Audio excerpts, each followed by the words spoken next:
Gwen realizes too late that her life is now a high-stakes game, with her safety and future hanging by a thread. Every move pulls her deeper into a world of secrets, power, and wrath, where love has a razor's edge and vengeance feels inevitable.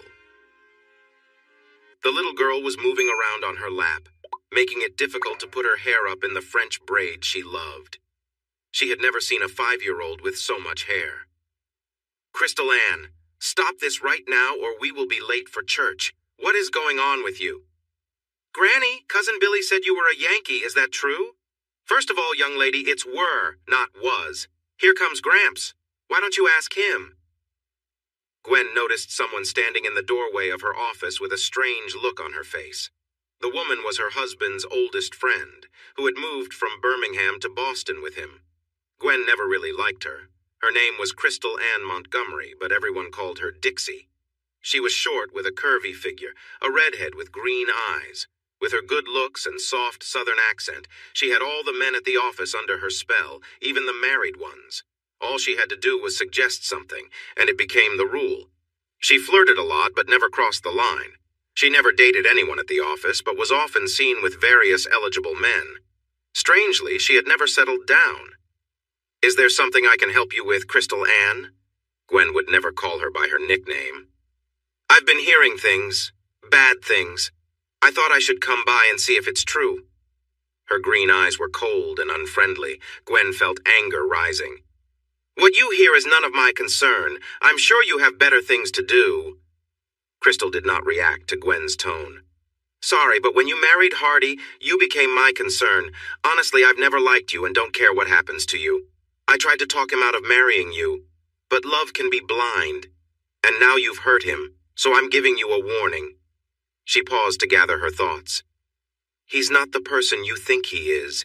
You know very little about him. He didn't tell you because he was embarrassed and worried you'd leave if you knew the truth.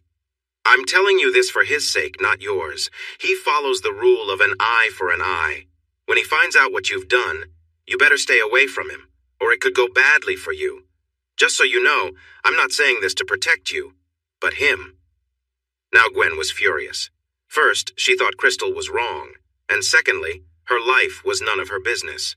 With a sarcastic tone, Gwen replied, "Well, Miss Montgomery, thank you for your concern, even if it seems scarce. But Hardy and I are doing just fine, despite what you hear. Now, I'm sure you have work to do." If she thought that would make Crystal leave, she was mistaken. "Oh, don't worry about me. I'm on my lunch break. If everything is fine with your husband, why did Alan post blonde on blonde is back on his work Facebook page? I'm leaving now, but I wanted to talk to you to see if I could help Hardy avoid some pain. But you're either not seeing the truth or just don't care. I've said what I needed to say, but I'll leave you with this. I did this for Hardy, not for you. Remember, he's not one of those fancy boys you know. He won't sit around talking about feelings. He reacts quickly. One last thing. What you might not know is that Hardy really hates cheaters. And when he finds out, I'll be there to support him. I've loved him since I was 14 and I'd never betray him. I will be by his side before you even realize it. Have a nice day, dear." With that, she walked out of the door, turning every man's head in the hallway. Gwen sat in shock before checking his Facebook account. There it was for everyone to see. "Man, the trip to Paris went really well. The meetings were great, and more importantly, Blonde on Blonde is back. Things can't get much better." Blonde on Blonde was his cute name for them when they were close. He liked to think of himself as a rebel and grew his hair out to match hers, saying they made a lovely couple. Her dad and many of the older staff thought he looked too feminine, but he was great at his job, so they left him alone. She grabbed her phone and called his extension. He recognized her number. "Hi, babe. What's going on?" "Alan, are you out of your mind? What's with the blonde on blonde post on Facebook? Are you trying to get me divorced or both of us fired? If my dad sees this, you'll be out of a job right away and I could be in trouble too." By the end, she was almost yelling. "Hold on there. Your dad would never fire you. You're the second best contract lawyer he has, right behind me. Everything will be fine. Just stay calm." Not feeling reassured, she tried to explain. "Look, Paris was a mistake. If I hadn't been drinking and let you talk me into that, it would never have happened. We do not want my husband to find out." Alan wasn't worried. He wanted everyone to know because he wanted Gwen back. He thought he almost had her until her dad brought in that country guy from Alabama. "You didn't think it was a mistake when you were calling my name. Joe doesn't scare me. Remember, I'm a black belt. I won't go looking for him, but if he comes after me, he'll regret it." "Alan, have you lost your mind? Don't underestimate him. He served in Iraq and is used to fighting. Now keep quiet, all right?" He didn't really want to stay quiet, but he decided it was best to keep her calm, so he agreed. Once the call ended, he leaned back in his chair with a smile. He had almost won her over before, and this time he was determined to succeed. He knew her weaknesses and planned to use them to his advantage. She was beautiful and smart, but more importantly, she was the only child and heir to her father's estate when he was gone. Plus, she had a huge trust fund from her grandmother, worth several $100 million. Yes, soon, life was going to treat him very well. With a grin, he picked up the phone. Gwen sat at her desk, frustrated. How had she gotten herself into this situation? She hoped Alan would keep his promise. Gazing at the photo on her desk, she remembered how she had pursued him. She had chased him without giving up. His southern charm and good looks attracted every woman around him. He didn't seem to notice and treated everyone kindly. But when he looked at them, it felt as if they were the only woman in the world to him. It made them feel excited and nervous. One person described his gaze as calm, but with something wild just beneath the surface. "Who is that?" she asked her paralegal one day as she watched him walk by. Lisa laughed. "Easy there. That's Hardy Wilkes, the new lawyer your dad brought in from the Birmingham office. He handles all the pro bono work now. He's handsome, but kind of a lone wolf. I don't think he's interested in women. I tried to flirt, but he didn't seem to notice." Gwen mentioned him at her regular Sunday lunch with her dad. "I hear you brought a lawyer up from Alabama. Is he any good?" She often wondered why her dad kept the Birmingham office running. Her great-grandfather had established it to help a steel magnate he represented, and it had turned into a good decision with many clients over time. But now the steel industry was fading away. The office remained for the few old clients left, yet it was still profitable and had a special place in her dad's heart. Her dad chuckled. "Leave it to you to notice when a handsome man joins the firm. His name is Hardy Wilkes. He grew up near Birmingham and went to college with help from the GI Bill. We even fund a scholarship at his college, and that's where I met him. He may seem like a friendly guy, but he's very sharp. I saw him impress a practicing lawyer during a mock trial in his second year. I recruited him right then. Once he got his license, he came to work for me. He doesn't seem to be driven by money, so I let him lead the free legal services section in Birmingham. He was careful about the cases he took, only choosing those he believed involved innocent people, and he had a success rate of 93%. He looked at her thoughtfully. She often found herself falling in love at the wrong times. She had been engaged twice, and both times it ended badly when she strayed. "Leave him alone, Gwen. You have no idea how he thinks. He doesn't understand your world, and I'm not sure he would fit in. Plus, I doubt you could keep him in check, and I know that matters to you." "Dad, do you really think I go after every man I find attractive?" He just leaned back and smiled. It was a tough challenge. He was polite and kind, but he simply wasn't interested. She was spoiled enough to feel quite offended by this. Finally, she found a way to bring him along. It was a formal dinner for Amnesty International, a charity event organized by her father. He supported the group both privately and publicly, giving money and resources. He was supposed to speak at the event, but a bad flu had landed him in the hospital overnight. Though he was home now, he wasn't well enough to attend, so he asked Hardy to give his speech as a personal favor. He would represent the firm, while she would represent the family. She arrived in a limo to pick him up. Gwen spent a lot of time and money making herself look perfect. She wore a long, elegant gray dress from a well-known designer, along with diamonds and bracelets. Her long, golden hair was styled perfectly. She took his breath away. He wore a classic black tuxedo, and she thought he looked handsome in it. His almost platinum blonde hair was nicely styled, and his striking gray eyes and bright smile made him very appealing. The local press was out in full force. This was a big event, and many important people were attending. When they arrived as hosts and main donors, they found themselves photographed nearly the entire time. They appeared on the front page, in both the business and social sections of the Sunday paper. The front page introduced them as Gwen Canaday, a contract law expert and daughter of the principal partner and CEO of Canaday and Associates, and Hardy Wilkes, a well-known defense attorney from Birmingham associated with the same firm. The business section featured an article on the economics of free legal services provided by large firms, while the social page speculated whether they were a couple and if the Canaday wild child was finally settling down. The night was a success, raising money and committing hours to free legal services by different firms. Hardy gave an inspiring speech about the importance of the cause.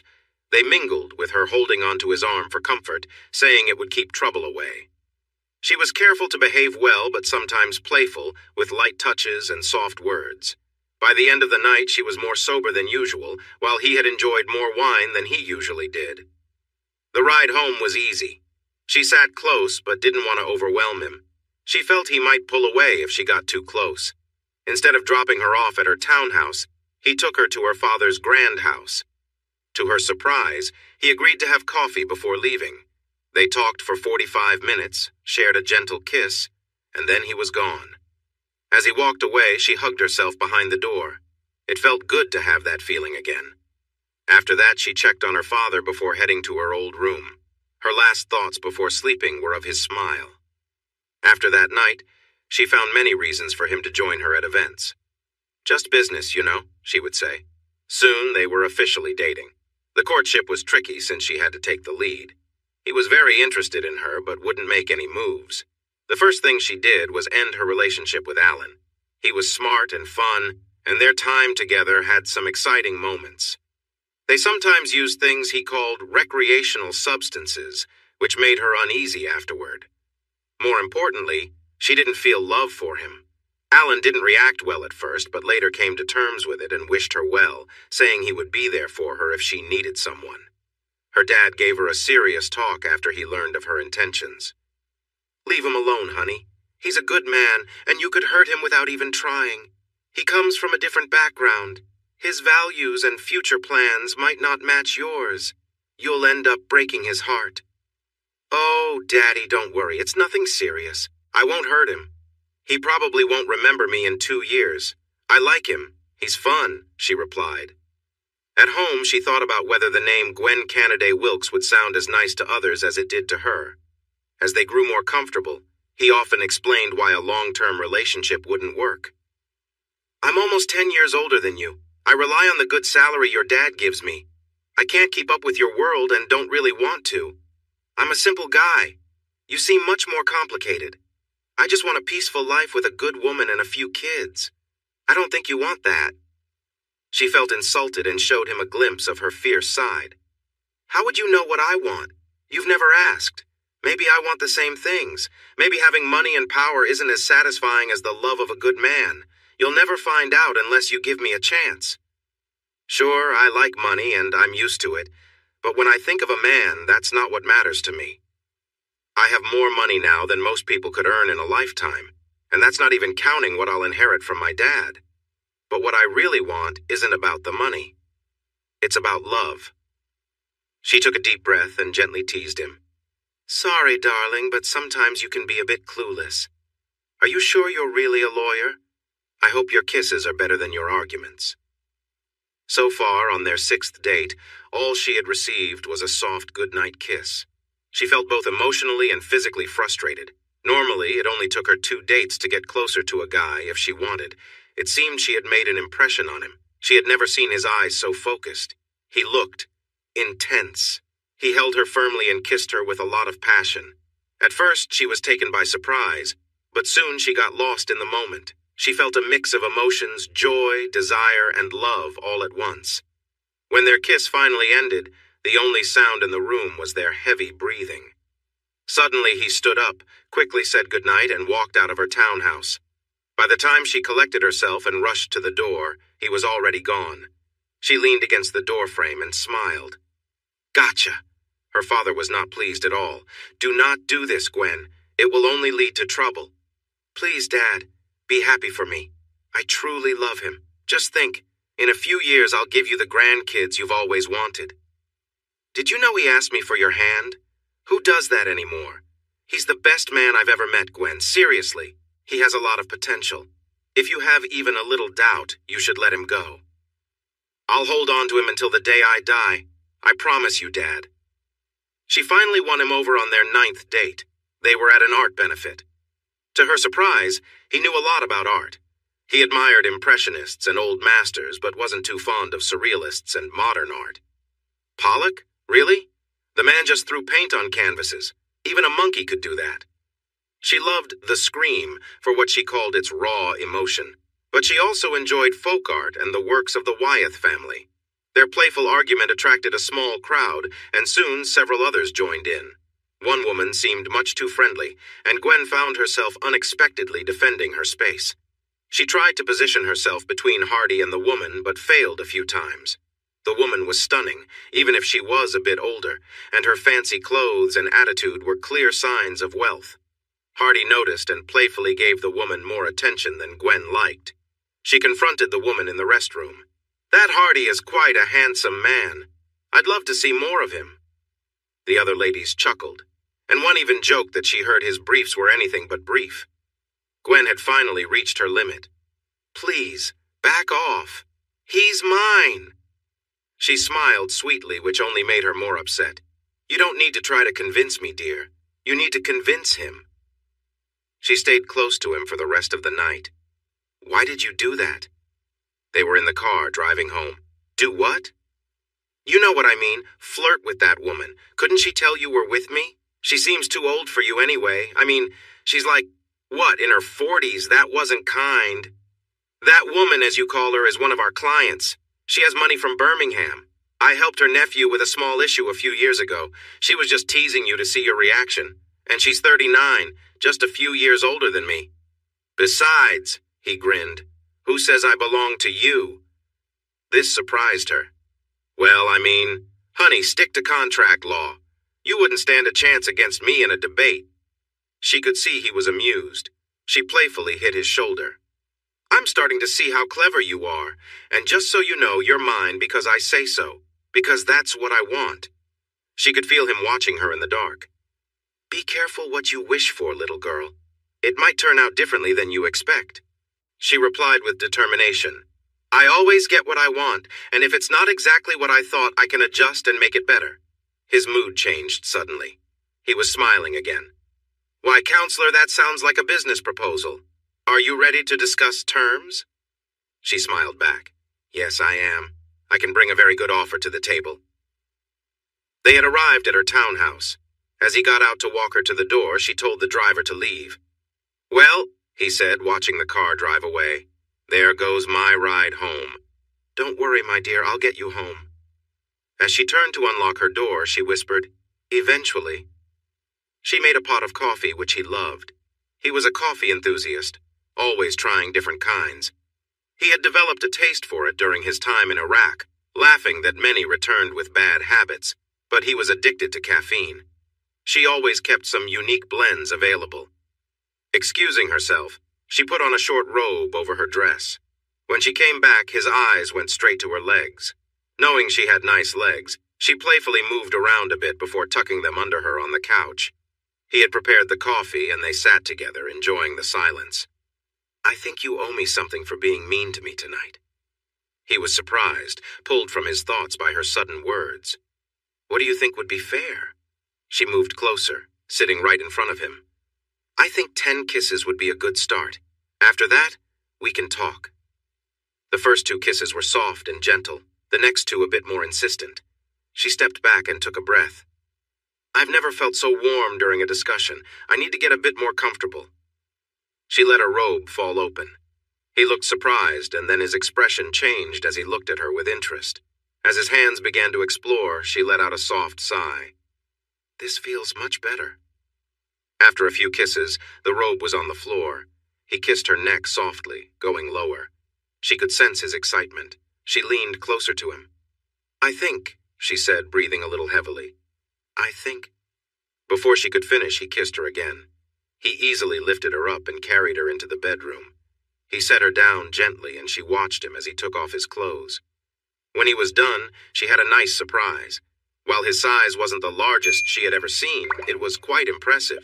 She reached out, wanting to get closer, but he gently pushed her back and moved in closer to her. She let out a joyful gasp. There was no softness, just a steady movement that built in speed and strength. She felt a wave of pleasure wash over her before he slowed down. They were both breathing heavily. Finally, she managed to speak. "Wow, that was amazing, I can't believe." But before she could say more, he turned her around and gently guided her to change position. There's no way he could be ready again, she thought, surprised. Her thoughts disappeared as he began to move again, just as strong as before. Time seemed to disappear, and within moments she felt another burst of joy. He changed his rhythm, moving her effortlessly, which made her plead for more. He kept her on the edge for a few moments longer before taking her over the top again. Just when she felt like she might lose herself, she came back to reality as the excitement washed over her once more. When he finally wrapped his arms around her, she drifted off to sleep. The next morning she was still resting when she felt some drops of water on her face. Opening her eyes, she saw him freshly showered, wrapped in a towel, shaking water from his body. "Good morning. Do you happen to have a razor lying around?" "If I kissed you now, it would feel like sandpaper," he joked, rubbing his cheek. She moved across the bed with a playful grin. "And do you plan to kiss me?" He smiled warmly. "Maybe more than once, but let's keep it smooth." Laughing, she handed him a razor. "Hope you don't mind the color, it's pink." He chuckled, taking it from her. "Our little secret." "Let me know if there's anything you'd like for next time," she teased, meeting his gaze. "Are you sure there's going to be a next time?" he asked, a little more seriously. "Oh, definitely. More than one." It was exactly what he wanted to hear. As he shaved, she stepped into the shower and called, "Could you help me with my back?" He joined her, and they shared a laugh, letting the water flow around them. Later, they returned to the bed, still caught in the moment, sharing quiet laughter and warmth. They spent the morning together, talking, resting, and enjoying each other's company. Finally, he sat up. "How about another shower?" he suggested, a playful glint in his eye. She shook her head with a tired smile. "Maybe later. For now, I just need to catch my breath." Watching him walk away, she couldn't help but think how different this felt. Usually it was her leaving others amazed, but today was something else entirely. Where does he find that kind of energy? To be honest, Hardy was shaking a bit as he stepped into the shower. He thought about his grandfather's words from long ago. "The first time you are with a woman, do your best to make it a strong and exciting experience. That way she will know you are sincere. Be gentle later, and she will see you are a good person." Looking back, he knew it was probably the best advice he could have received. Things were not perfect later, but she gradually showed him her viewpoint. To get him to think about marriage, she suggested they live together for a while. They both understood they were good together in many ways, but their backgrounds were different. "I grew up with very little, Gwen. I have never wanted much except to give my family a good life. I don't have your ambition or social skills to fit into your world." "Oh, come on. Everyone can learn. And stop worrying about money. I've told you I have enough for both of us." "That's the thing, my dear. It's your money, not ours. It will always be yours. If we get married, I want a contract that makes it clear I won't take anything if we split up. We'll only share what we earn together after we marry. This is non-negotiable." Her father appreciated the gesture, but it was what he expected from Hardy. He shocked them both when he offered to help Hardy with the contract talks with no arguments. He insisted that Gwen hire another lawyer outside of his firm. The meeting was unexpected for everyone. Her father had terms that could not be changed, or the marriage would not happen. If they ever divorced because they could not get along, each would keep what they brought into the marriage. If it was due to Hardy being unfaithful, he would lose everything. Then it got complicated. Because of the large difference in their wealth, if Gwen were unfaithful before 5 years were up, Hardy would receive $40 million, which was a quarter of her trust fund from her grandmother. For each year they stayed married, that amount would drop by $1 million, until he would only get $1 million if they were still married at the end of that time. Her father was in charge of her trust fund until she turned 35, and as her lawyer, he would manage the payments. It would be given right away if there was proof of unfaithfulness, whether they were still married or not. Everyone was taken aback. Gwen's lawyer was almost shouting in protest, as was Hardy. Gwen just sat in shock. Hardy was angry. "I can't accept this. Why won't you respect what I want?" "Hardy, would you marry her without my approval?" He knew he couldn't do that. "No, sir. I could not in good faith go against that." "Then this is what it will take to get my blessing. If you truly plan to be together for the long haul, this is really a small point. Just sign the papers and set the date. Do it to make me happy." He looked at Gwen. Only she could see his true feelings. "He thinks I'm going to be unfaithful," she thought. "I hope he sees how wrong he is." She gave her dad her brightest smile. "I think this whole thing is silly. I never wanted a prenup anyway. Where should I sign?" Despite her lawyer's strong advice, the agreement was signed and filed. The wedding was the biggest event of the season. Officially Catholic, the ceremony took place in the largest church in town. Many people came, mostly friends and supporters from work and politics. Only his grandfather and aunt were there from his family. His parents had passed away and he never talked about siblings. The ceremony, the dress, the celebration were all stunning and very costly. Hardy joked with Greg, her dad, about it, but he just laughed and said it would all be worth it if he never had to do it again. The only problem with the marriage was her mother's involvement. She had called to congratulate her on the engagement. She was living in France with her 6th husband. "I'm so happy for you, darling. Is he from a good family?" "He's from Alabama, Mom." "Great. Does his family have money?" "No, Mom, She interrupted. "Let me guess. Is it from cotton or shrimp?" "No, Mom, he doesn't have money." Her excitement faded right away. "Oh, no. He's not trying to take advantage of you, is he?" "No, Mom, he wanted to sign a prenup to make sure he would never touch my money." "I always knew you were smart. You must have him well trained." "Not really, but I have gotten him to stop making messes on the carpet." "What?" "Just kidding, Mom. Are you and Henry coming?" "I wish I could, honey, but Henry keeps me on a tight leash, and you know how much he dislikes your father." "Why would he dislike Dad? That was long ago." "I don't know. Maybe because your dad is successful, or perhaps because I once mentioned he was the best partner I ever had when I had too much to drink. I wish I could come, but I can't afford it right now." She understood what her mother was really asking. "Don't worry, Mom. I'll arrange a first-class ticket and a room at that fancy hotel you love. You can use the amenities and just charge the bill to the room. We can go shopping when you get here." "Thank you, my darling. I'll see you soon." She loved her mother, but she had not been a great parent. After they separated, her mother got custody. She quickly took Gwen out of school and traveled around Europe, promising Greg she would hire top-notch tutors. They spent 10 months exploring, but she never opened a single textbook. Eventually, she spent the settlement she received, which was generous despite the prenup, and then tried to use Gwen to get more. Her dad fought hard and successfully won custody. Gwen spent her teenage years learning a lot and started college at just 16. She became the youngest lawyer at her father's firm. Her mom went through relationships and money quickly until she met Henri. He cared for her but wasn't naive. She received a monthly allowance, and when it ran out, there was no more until the next month. Gwen used to help her mom financially until her dad found out. He was very upset and threatened to fire Gwen and stop her trust fund. After that, she had to manage on her own. Gwen needed approval to pay for her trip. She loved her mom, but found that she could only handle her in small amounts. They had some enjoyable shopping trips together. At times, it felt like she was the adult, telling her mom no, just like a child would. Gwen's mom did not like her boyfriend, Hardy, at all. "Stay away from him, dear. He's too much for you," she warned. "Why do you think that?" Gwen asked, surprised. "He won't let you control him, and trust me, that will not go well for you. You may end up hurt." Gwen laughed off her mom's concerns, but was secretly relieved when her mom returned to France.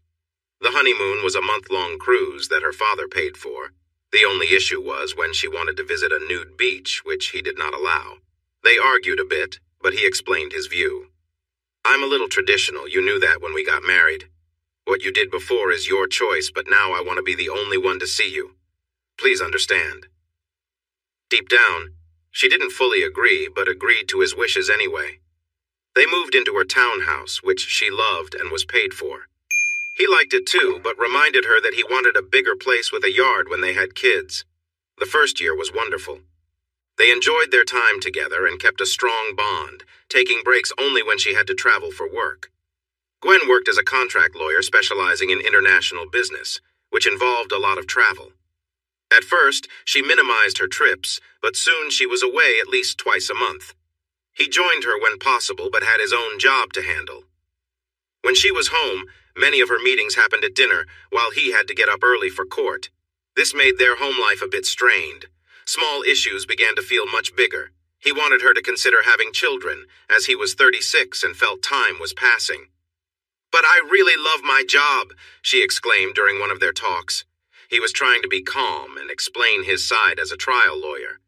"I'm not asking you to quit. You're very good at what you do, and I'm sure your dad and the others appreciate your work. I just want you to think about balancing things and consider other options. Your dad wants you to get some practice with trials because he is preparing you to take over one day. Why not give it a shot? We could work together and spend more time as a team. Spend time in crowded courtrooms with people who have made mistakes, or have meetings in exciting places like London and Lisbon." She would never tell Hardy, but she loved her busy lifestyle. "I know, dear, and I will. Just not right now. I want to be really good at this first. It matters a lot to me." This made Hardy uneasy. It wasn't what she promised when they started dating. He didn't push her, thinking it was a smart move. She took it as agreement. She felt free to move at her own pace. 6 months later, she became more distant. Hardy was a runner. He had completed 2 marathons in Boston and 1 in New York. His goal was to finish, not to get first place. Gwen didn't like that he ran, saying it took time away from their relationship. He kept his feelings to himself. He ran early in the morning, and she wasn't an early bird. Many times he would run 5 miles, shower, and be ready for work before she even woke up. She was often the one to miss dinners at home, focusing on work. Gwen grew resentful of Hardy's friends. Instead of seeking out powerful connections, he spent time with local police at the gym and worked with young people who needed help. He knew every officer nearby, including the chief, and would chat with the patrol officers while running. As a defense lawyer, this was unusual for him.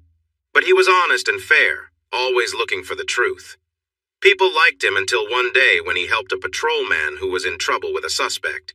Thanks to his training, he was able to step in and help, which made a name for him. The second suspect wanted to sue, but as a lawyer, he knew the risks involved. What really bothered Gwen was his church friends. On a Sunday morning, when Gwen was away in London, Hardy went running and chose a different route. He was surprised at how just 25 blocks could change from fancy homes to less wealthy areas. Deciding not to push his luck, he turned back. As he passed a church, he heard the choir singing and stopped. An older man was sitting on the steps, smoking. "Come on in, son. We always have room for one more." He politely turned the offer down. "Thank you, sir, but I'm not dressed for church," he said, looking at his sweaty shorts. "That doesn't matter to him," the man said, pointing upwards. "Come by another time. We're always here, and you're always welcome." The man stood up, brushing off his seat. "Well, I have a sermon to give. I hope he forgives me for sneaking a smoke. Everyone thinks I'm just getting ready. Setting the group on the path to success and all that. Hope you all have a great day." Hardy looked at the sign in front of the church. William Street AME Zion Church. There were many like this in Alabama. AME stood for African Missionary Expedition, a part of the Methodist Church focusing on welcoming black individuals into the community. Hardy had gone to church during his service and missed it a little. He once asked Gwen if she ever went to church, and she just laughed. The next Sunday, he stood outside the church wearing a suit. The same older man greeted him warmly and guided him inside.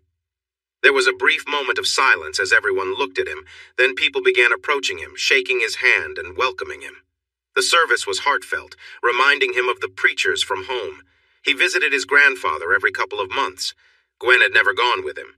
He noticed that the choir sang without music, even though a big organ was visible off to the side. After the service, he asked the reverend about it while shaking hands. "It's broken and we don't have the money to fix it. Even if we did, we have no one to play it," the reverend explained. They shifted to another topic. "I can tell from your voice that you're not from here. Where are you from?"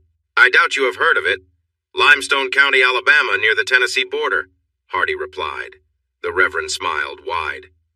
"Well, I'm from Franklin County. That's why you sounded familiar." He paused, looking thoughtful. My last church was in Colbert County. There were some Wilkes living there. Any relation? Yes, preacher, unfortunately, and I know you know their reputation. In my younger days, I was just as wild as they were. Well, son, it seems like you've changed for the better. Sometimes life leads us in surprising ways. Hardy chuckled. I don't know if it was divine, but a county sheriff, a wise judge, a strict drill instructor, a rabbi, and a good psychologist all helped guide me. Brother, that sounds like a story worth sharing sometime. How about you join my wife and me for lunch? It was the best Southern cooking. There were about 20 people there, and the friendly atmosphere was nice. Gwen came with him once. 2 months later, he became a member of the church.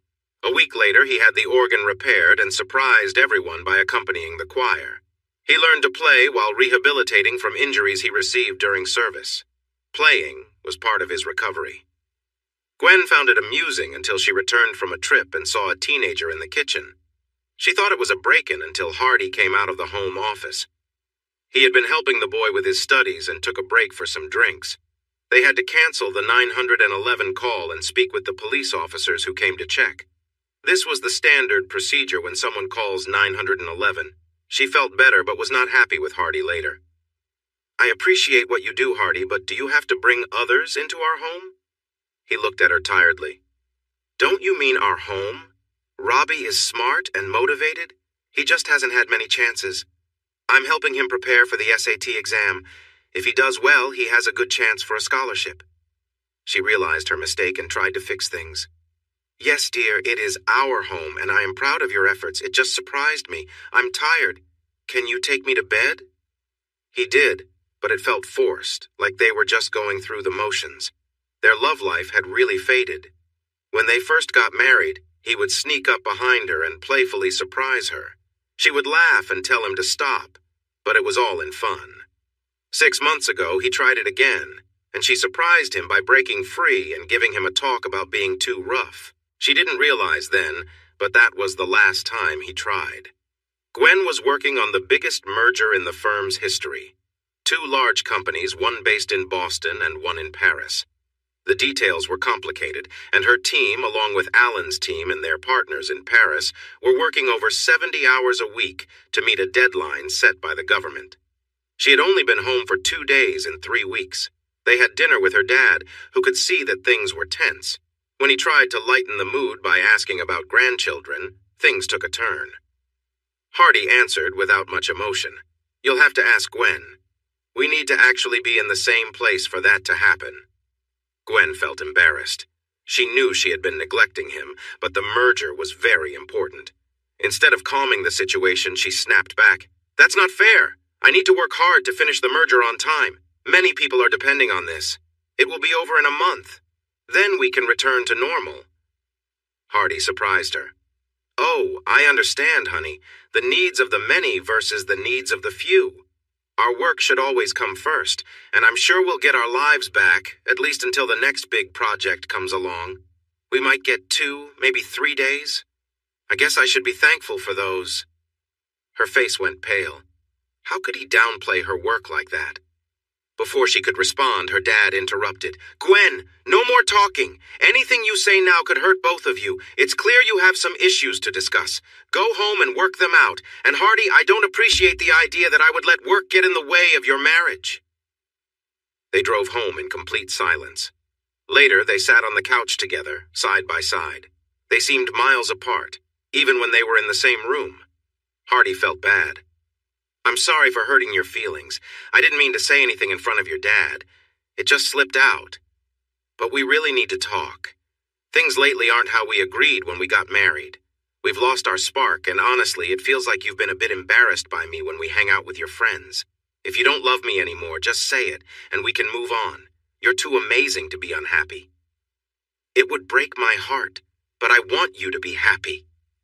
Gwen felt like ice water had been thrown over her. Had she really been that distant? Looking back, she realized she had not been as supportive of him during their outings. She wasn't ashamed of him. He just needed to relax a bit. She began to cry and kept saying sorry. I still love you.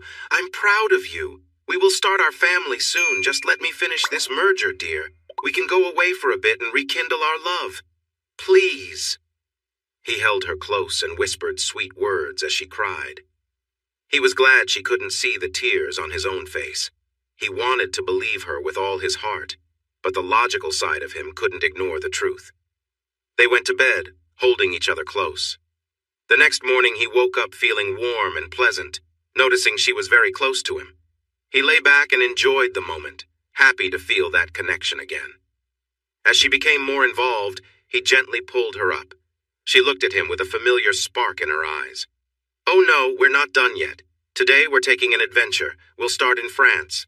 She paused for a moment. "Then we'll spend some time in Greece. It's your turn to explore." They shared a moment that felt deeper than before. When everything felt right, he held her tight and told her how much he appreciated her.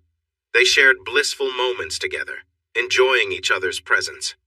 Later, they cuddled and stayed close for the rest of the day. On Friday, she went to work feeling happy. It seemed like things were getting better, but her good mood faded when Lisa told her the boss needed her urgently. What could he want now? She thought, feeling nervous. This can't be good. She walked into his office and he came around the desk to sit in a chair next to hers. Honey, I want you to know how proud I am of you. This merger will make you shine. You are going to get a full partnership from it. She smiled at his kind words. Maybe she had been wrong about things. He leaned back in his chair, looking at her closely with his fingers pressed together. How's everything at home? Be honest. Oh, it has been a bit rough, but we grew closer last night. I'm officially asking for 2 weeks of vacation right after the merger is done. We're going away with no phones or work, just the two of us. I'm happy for both of you. You know how I feel about Hardy. He paused, and she sensed something she might not like was coming. Honey, the other partners and I have talked it over. You've done great work in your department. We think it's time for you to move to litigation. A year or so of court experience will help you grow. This is a good step forward. In 10 or 15 years, you'll want to be ready for tougher decisions. Finish your project, take some time off with Hardy, and when you come back, you can look forward to new challenges. It felt like a hard blow. After all her effort, she was being shifted to one of the toughest areas of the firm. Court cases were usually complicated and stressful, often involving various struggles among clients. Sometimes a client would make a huge mistake and end up in serious trouble. The endless paperwork was tough enough to drive anyone crazy. Her dad saw that she was upset, but deep down he wanted her to be happy, and he knew they needed more time together to strengthen their bond. She forced a smile. Even if he was her dad, he was still her boss. Later, she closed her office door firmly and told her assistant not to interrupt her for an hour. Irrationally, she blamed Hardy for everything. He talked to Dad. I bet they spent time planning my future, even deciding on the names for my kids. That night at home, when Hardy tried to kiss her, she turned her head, offering only her cheek. He looked confused. Things seemed to be going well again. What had he done to upset her? What's going on, hon? Bad day at the office? She had been deep in thought all day and finally let it out. Like you don't know. Planning with Dad to keep me home, taking my job away. Why did you do that to me? She continued to express her frustrations for 10 minutes before he could reply.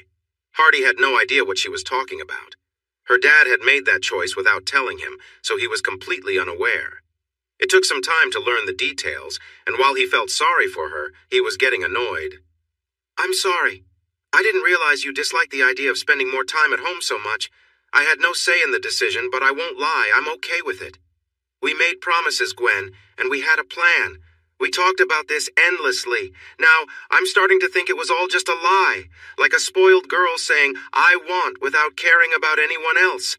I was foolish enough to believe you. But you know, deep down, I always thought this would happen. We are just too different. Despite that, I still hoped it would work, and even though I'm not surprised, it still hurts. In the end, he stood over her, his pain and anger clear in his eyes. For the first time ever, she felt scared of her husband. When he turned and stormed out, she sat there in shock. To this day, she couldn't say how long she sat there, confused and surprised. Suddenly, she snapped out of it and grabbed her phone to call him. It rang and echoed until she realized it was coming from the bedroom. Did he come back while I was distracted? She wondered as she hurried to the bedroom. Of course, he wasn't there. His phone was on the nightstand, just like usual when he got ready for bed. She called his friends, the few she knew, but nobody had seen or heard from him. Feeling desperate, she even called her dad. When he heard the story, she could sense his irritation over the phone. Finally, he exploded. "You need to fix this, and fast. He's a proud man, child, and you've been hurting him lately. Wake up before you lose him, and if you want out, then end it quickly. Don't let him suffer. I knew this would happen. You're too much like your mother. I should have told him no when he asked to marry you." Gwen felt lost under his harsh words. Did he really think so little of her? She ended the call, asking him to tell her husband to come home, or at least call. "And Dad, please tell him I'm sorry and that I love him." Exhausted, she finally fell asleep around 2 in the morning. At noon, she called the local police to report him missing. Maybe they could help find him. She spoke to Officer Malone. "Hardy is missing? How long has it been?" She was surprised he used his first name, but he seemed familiar with everyone at the station. "Since 7 last night. Can you help me?" "Officially, we can't do anything for 24 hours, so did you two have a fight last night?" "Well, we had a misunderstanding, but There you go. He's probably just cooling off. If he's not back by tomorrow morning, please call for me. You might not remember me, but we met once. I'm sure he won't stay away from someone as lovely as you for long. I'll also look around today. If I find him, I'll give him a gentle reminder. Don't worry, he'll likely be home soon." She thanked him sincerely, feeling comforted by his deep, warm voice. Officer Malone spread the word and soon located him at a hotel uptown.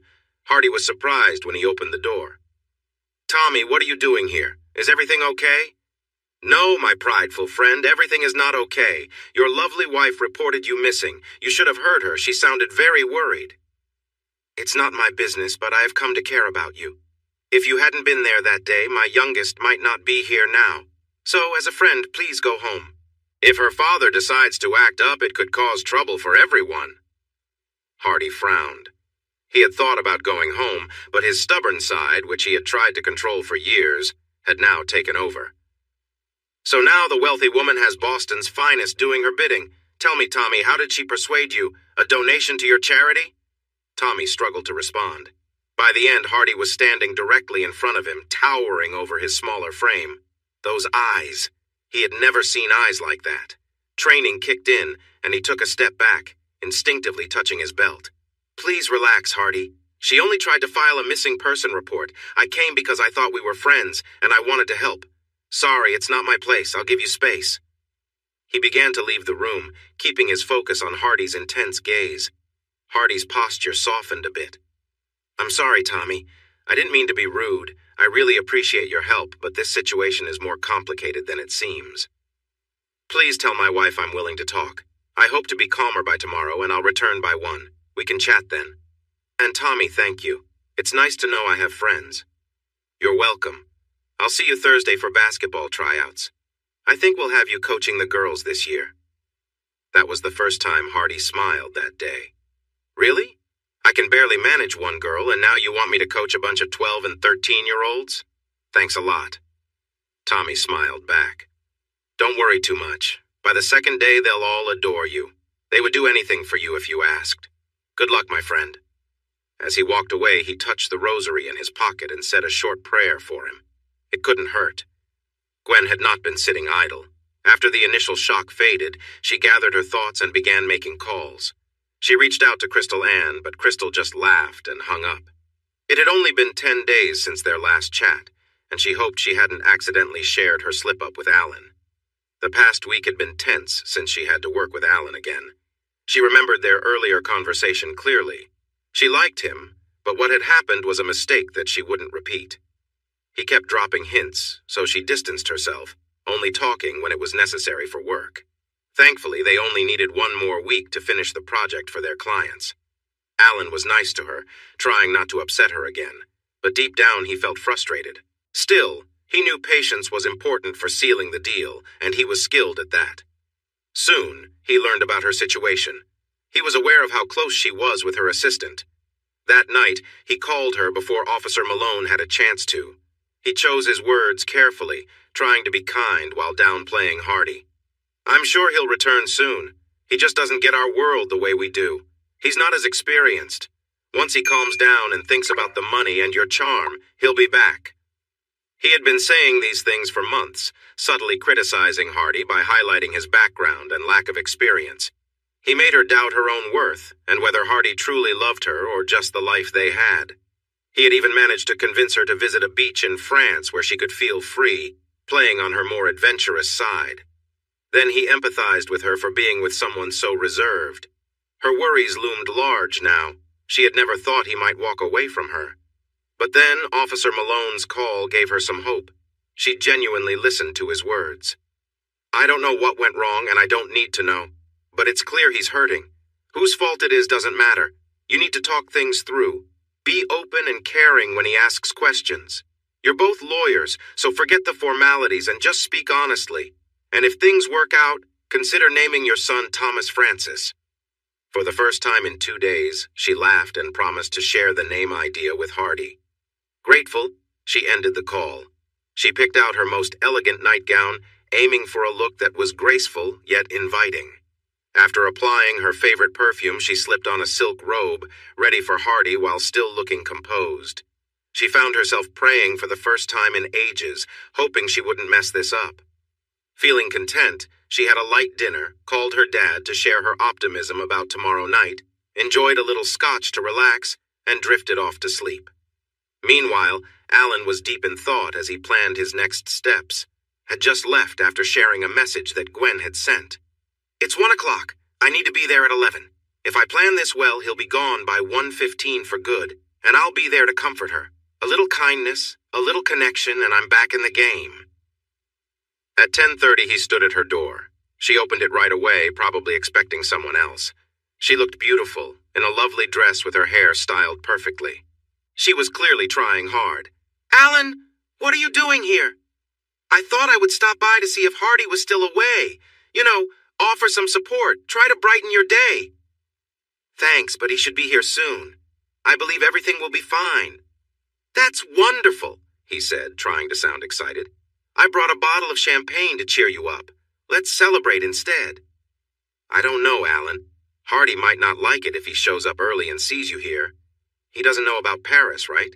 "No, I told you it was a mistake. Please don't bring that up again. My lips are sealed. How about a quick drink and then I'll leave? I want to be the first to congratulate you. It would be a shame to waste this bottle." Gwen loved champagne. It was one of her favorite things.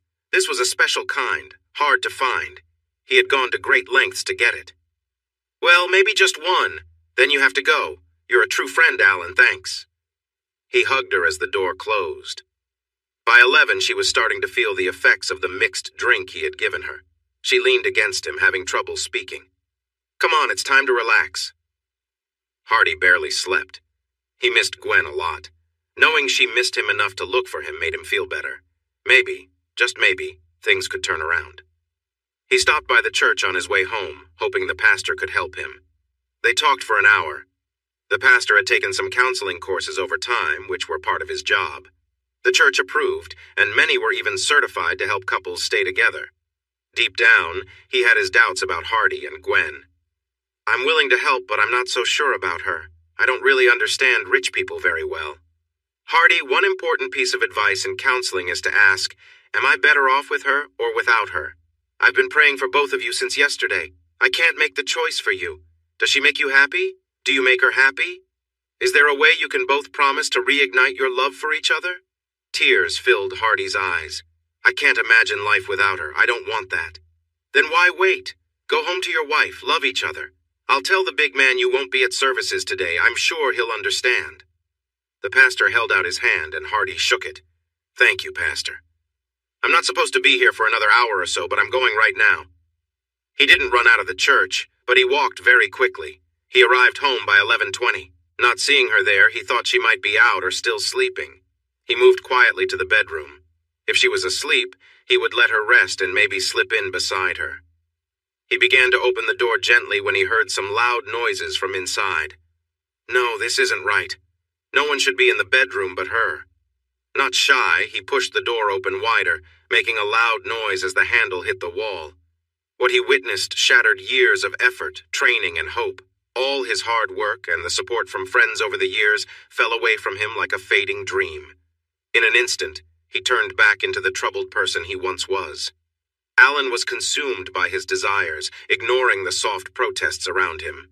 He planned to leave her vulnerable for her husband to find. That should make everything go back to normal, he thought, and then she would be his.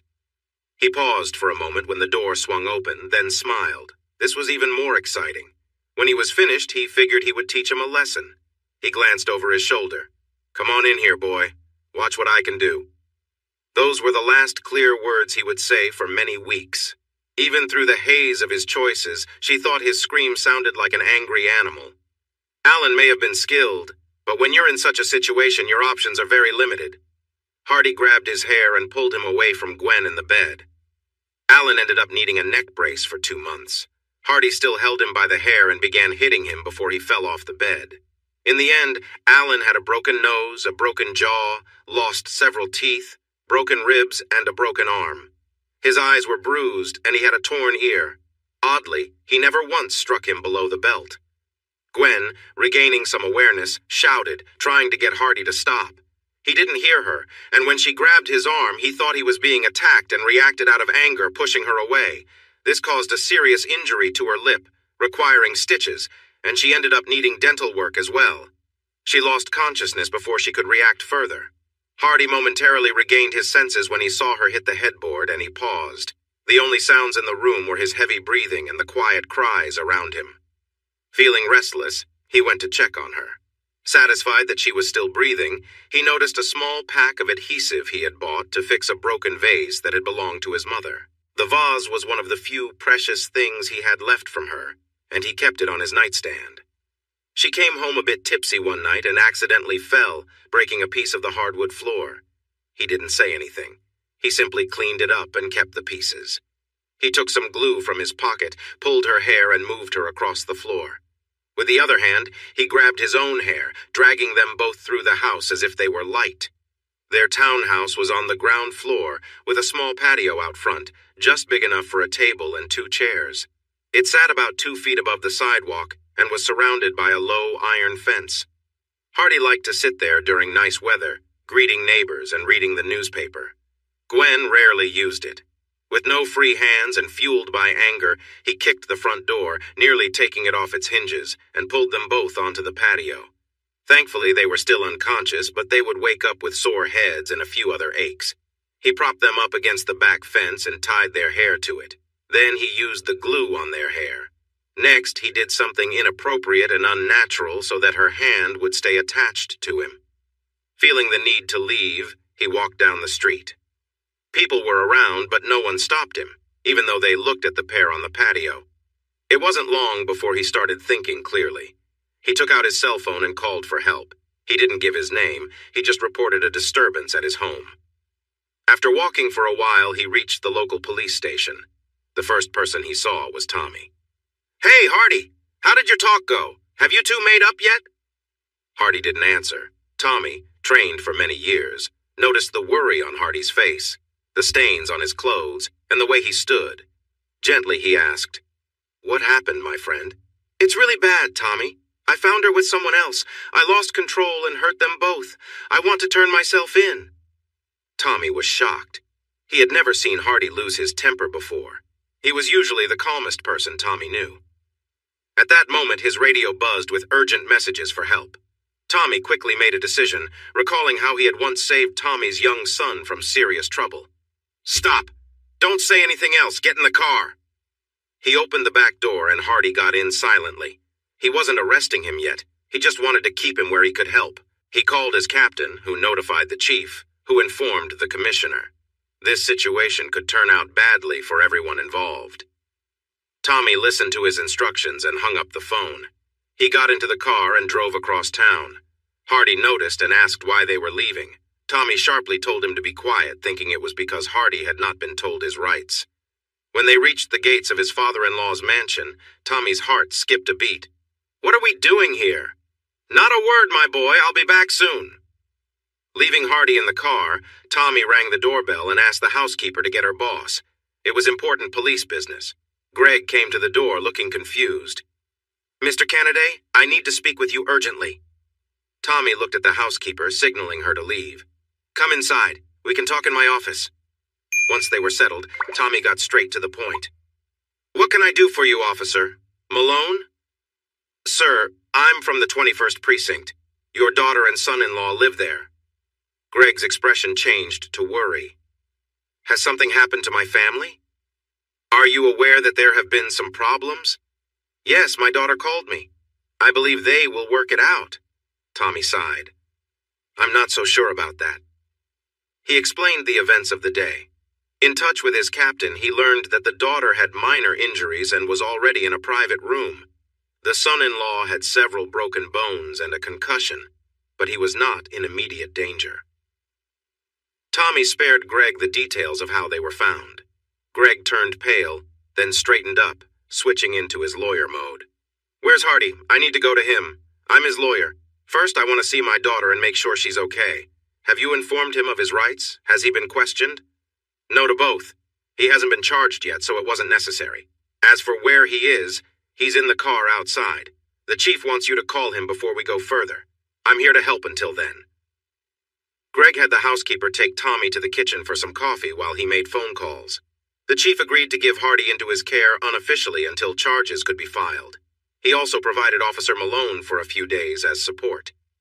Greg went to the kitchen and pulled Malone aside, handing him some keys and papers. Officer Malone, these are keys to my cottage on Cape Cod and directions to get there.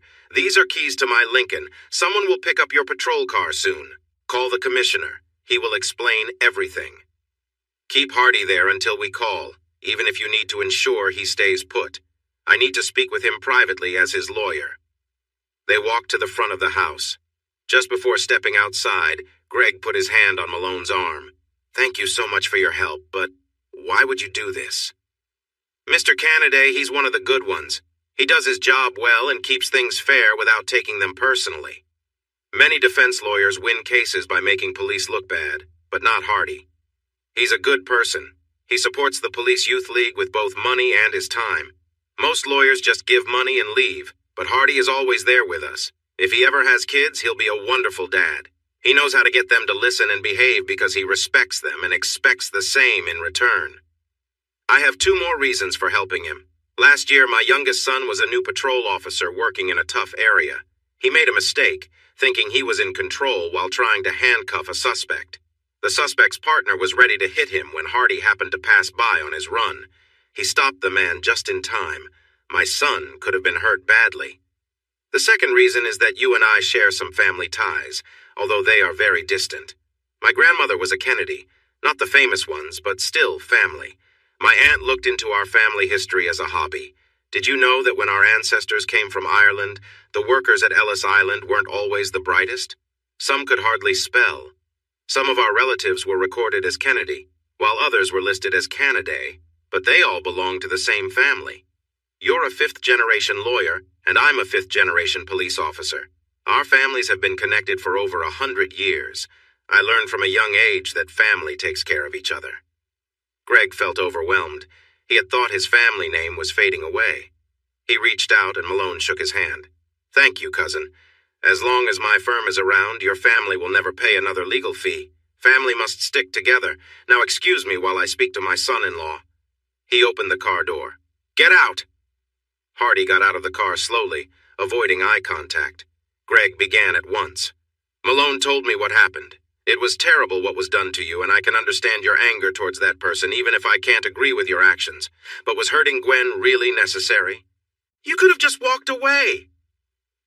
Hardy explained everything, emphasizing that he only acted out of anger once and felt very sorry for Gwen. He admitted he hated those who hurt others, but then he shocked Greg with what he said next. She may have saved Alan's life. I had planned to seriously hurt him. If she hadn't distracted me, it would have happened. I regret not finishing what I intended. As Greg looked at Hardy, he realized he didn't recognize him anymore. It was as if someone had switched something inside him, turning him into a different person, perhaps even a darker one. His eyes, usually bright with humor, seemed cold and empty. I need to go to the hospital. You've been released into my custody. As your lawyer and boss, I'm telling you to go with Officer Malone. Do not talk to anyone, you understand, not a soul. Your promise on this, Hardy." He nodded, and Greg watched as the Lincoln drove away. Greg arranged for both of them to be taken to a private hospital. Gwen looked terrible. Her lip and the side of her face were very swollen, covered in stitches. She also had a mild concussion. The doctors promised that in a couple of weeks she would be fine. She was mostly asleep, but during a clear moment, she recognized her dad and reached out for him. He held her until she fell back asleep. His shirt was wet from her tears, and she kept whispering sorry. He was taken aback when he saw Alan trying to connect the man in front of him with the Hardy he thought he knew. Alan's face was unrecognizable, swollen, with his jaw wired shut and bandages everywhere. What surprised him the most was that both Gwen and Alan had almost shaved heads. He thought it might be because of their treatment. When he read the police report, he was so shocked that he had to lie down. It was one of the hardest meetings he had ever experienced. A month had gone by. Gwen looked better, except for the small scars on her lip. Her hair had grown out into a simple bob. This hairstyle and her quiet nature made her seem older. She returned to her father's house after leaving the hospital. She was on medical leave from her job and hardly left her room. Greg finally insisted on therapy for her. She had attended twice, so it was too soon to know if it was helping.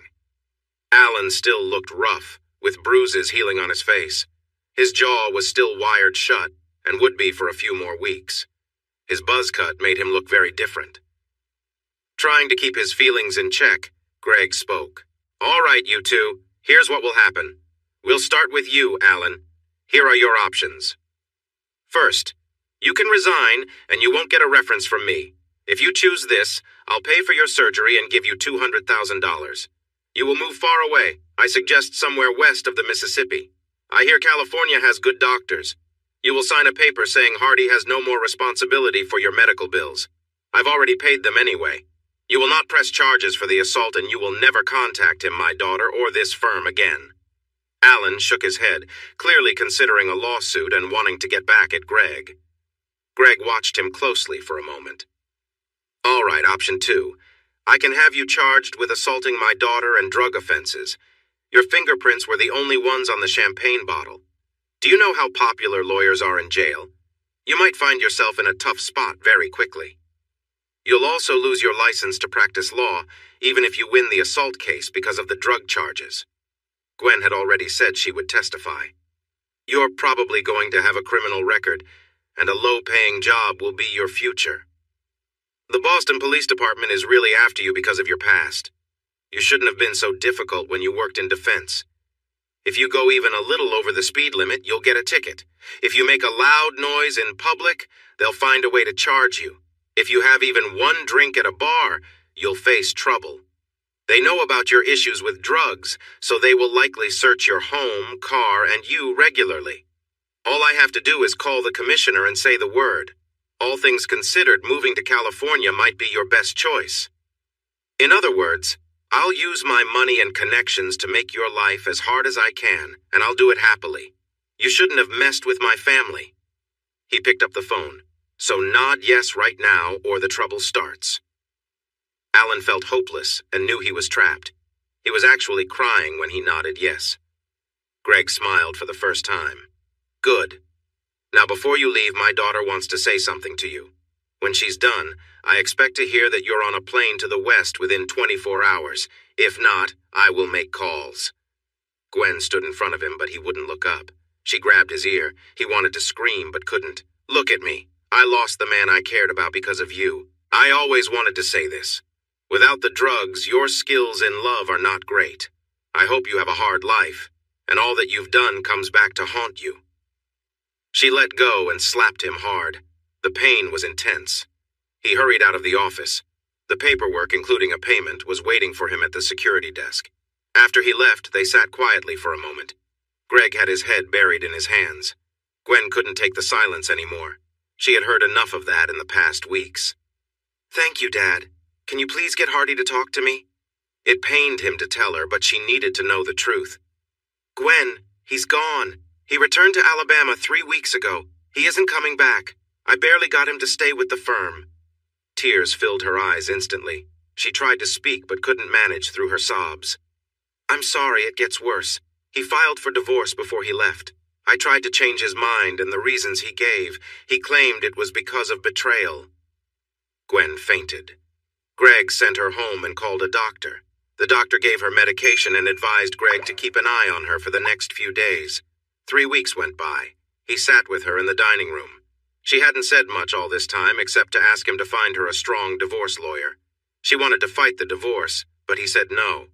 She became upset and harsh with him. He was running out of patience. The spoiled side of her was showing. Gwen, please listen. I've thought about this a lot. I admit I share the blame for the situation we're in, along with your mother. She gave you everything and taught you to get your way. As a single dad, I spoiled you too, but not as much. Because of this and your wealth, you have a big sense of entitlement. I need to show you how things really are. Are you paying attention? She nodded but was distracted, wondering why the divorce lawyer she contacted hadn't set up a meeting yet. Gwen, look at me. You don't realize what your actions have cost me. I'll be dealing with the fallout for years, not even counting the money. But I kept Hardy from going to jail and kept his job. It was close for a moment. When Alan wouldn't press charges, a young assistant district attorney thought it was a good chance to make a name for himself and decided to go ahead. Do you know how it feels to ruin someone's life? I was going to, but cooler heads prevailed. Important people convinced him it wasn't the right move. I think it's time for some tough love. You need to grow up and understand the real world.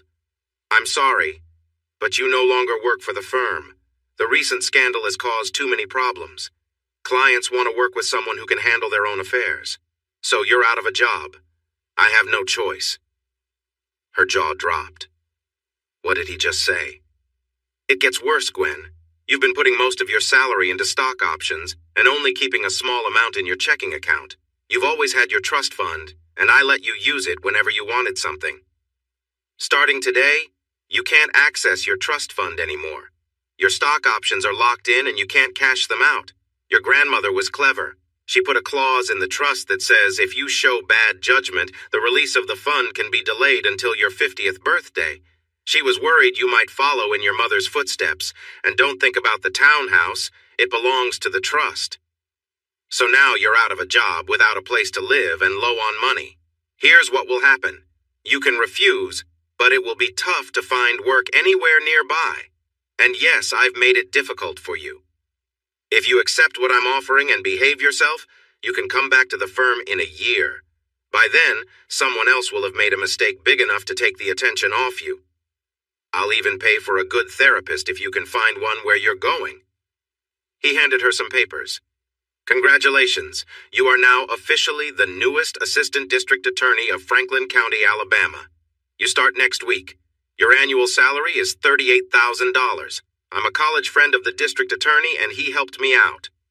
I've helped you too. I got you a nice apartment and handled the security deposits, but you'll need to pay the rent from your salary. Remember, you can't take your Lexus because it's leased by the firm. I did arrange a nice Ford Focus for you. They say it's a fun little car. I covered the deposits, but you'll need to make the monthly payments yourself. You'll also be responsible for your phone and utility bills. The only condition from my old friend about your job is that you'll have a drug test once a month. It will be private, and only he will see the results.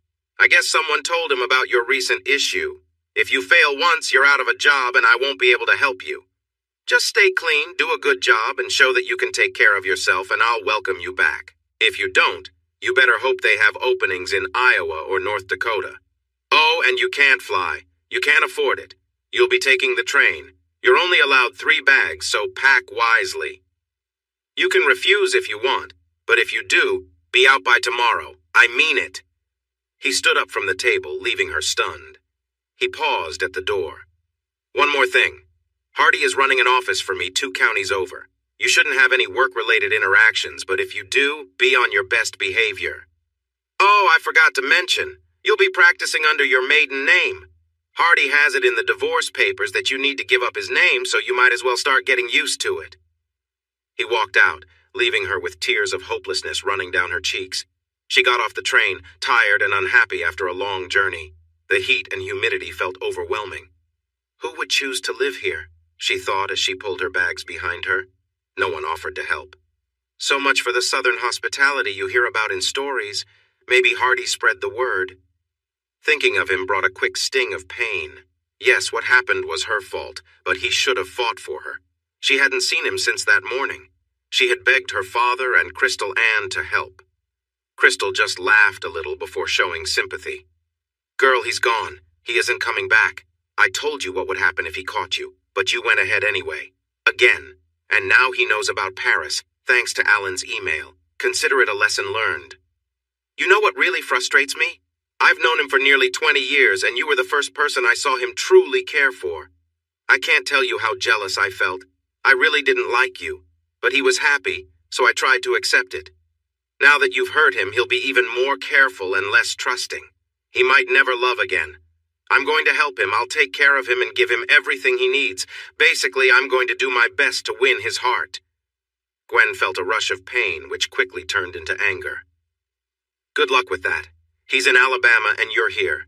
That's going to make it hard for you to comfort him, and he's still mine. I won't let him go. I just need to see him and ask him to listen to me. I can fix things. I know I can." Crystal Ann looked at her with sympathy. "It's been 3 months and he hasn't even mentioned your name.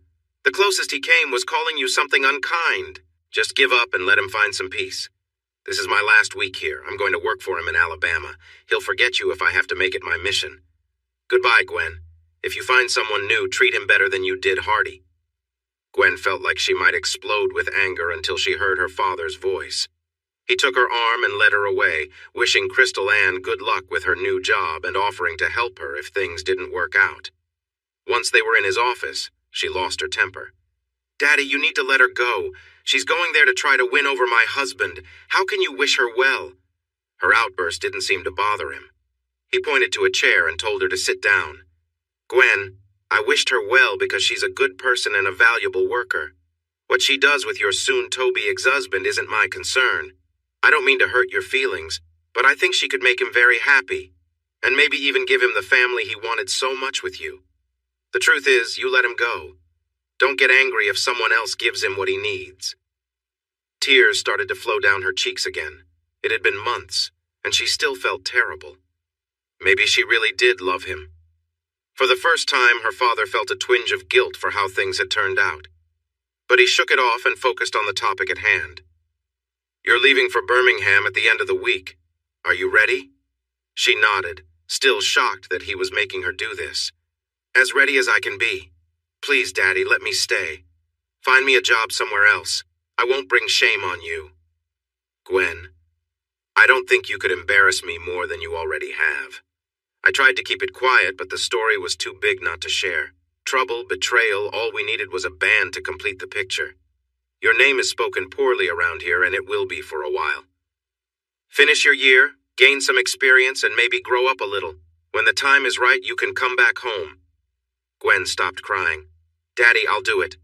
I'll serve my time and behave, but I'll be in the same situation as him, pretty close. Soon we'll meet again. I'll get my chance to ask him to come home. I'll help you if you do one thing for me." He looked at her, expecting something wild. "Ask me.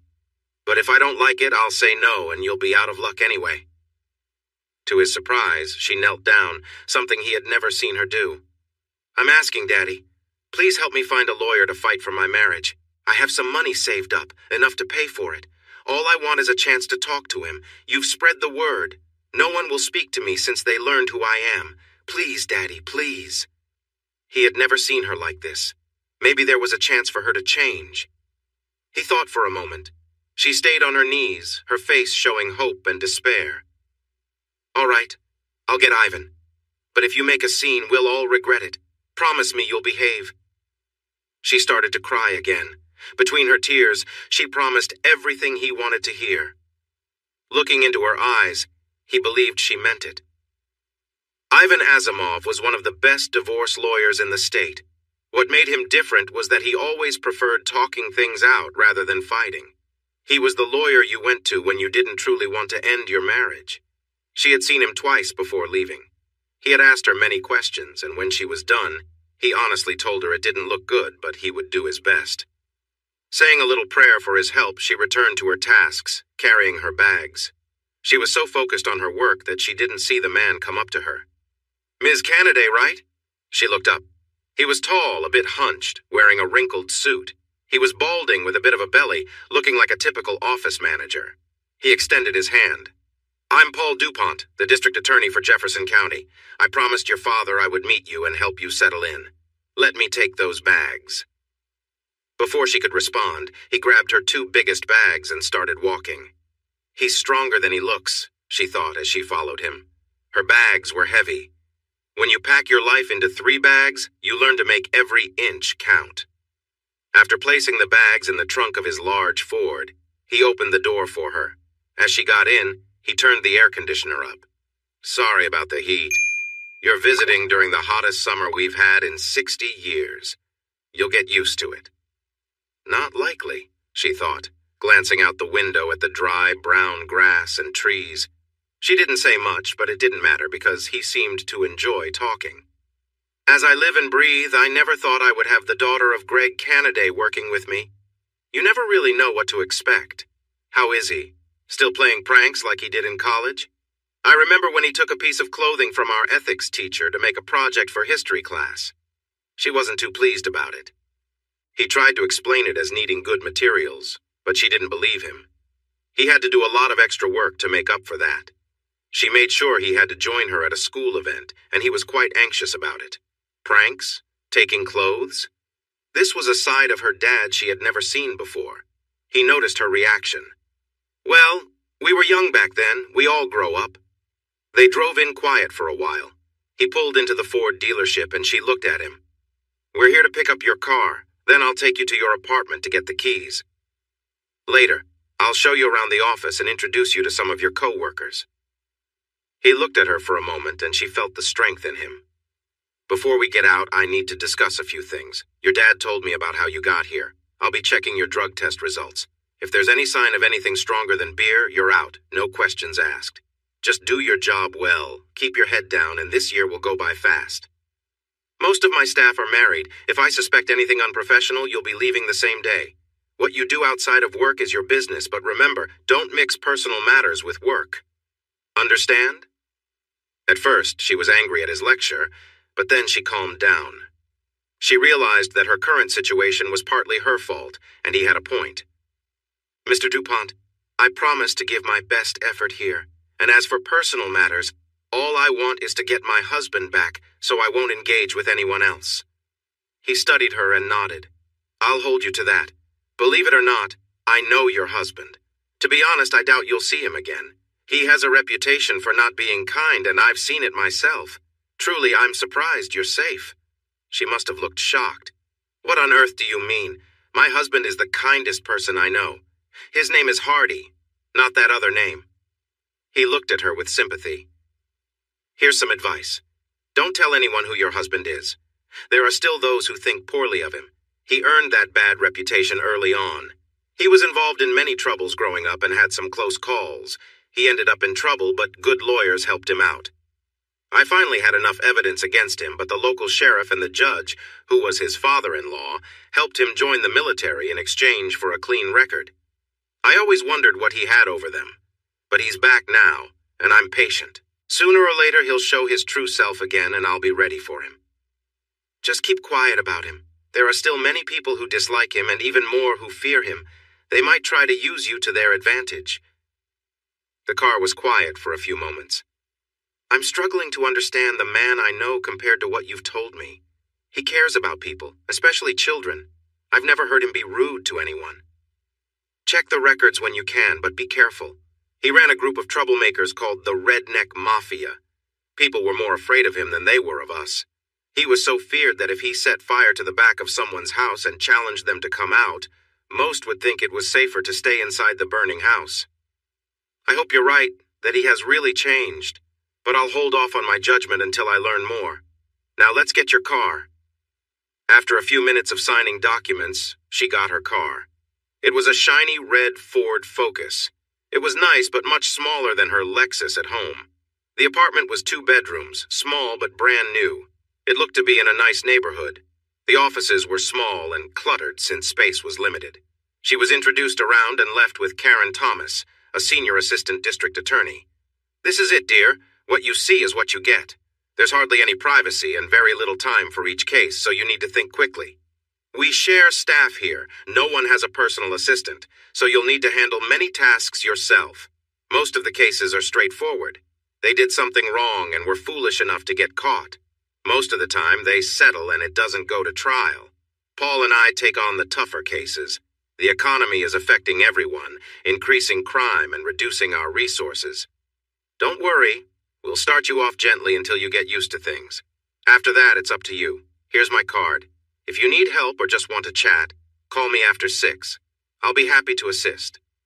She paused to make sure her words sank in.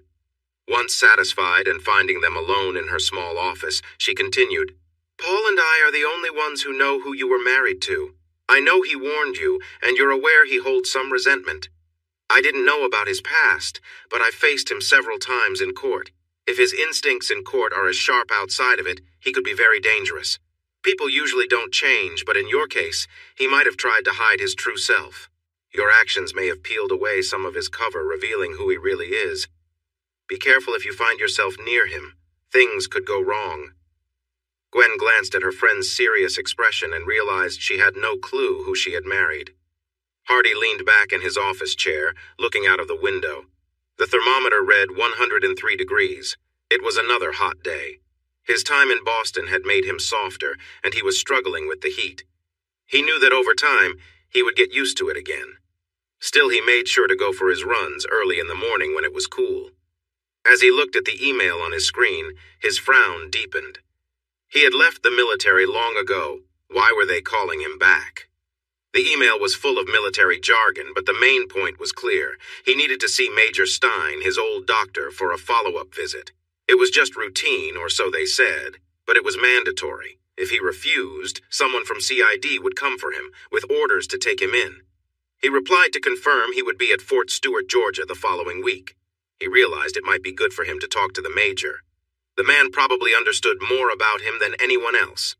Since his breakup, he had been struggling, trying hard to control his anger with others. It wasn't fair to his clients, most of whom were fighting serious battles, and they needed him to be at his best. That night, as he got out of the shower, he looked at the scars across his chest, arms, legs, and back. Most came from his time in Iraq, but a few, including a bullet scar, happened before he left Alabama. There was only one scar he felt proud of, a small mark hidden beneath a tattoo of a snake, a copperhead, just as tough as a rattlesnake, but without a warning. No one outside his close friends understood its meaning. He had told Gwen it was a spur of temperament choice.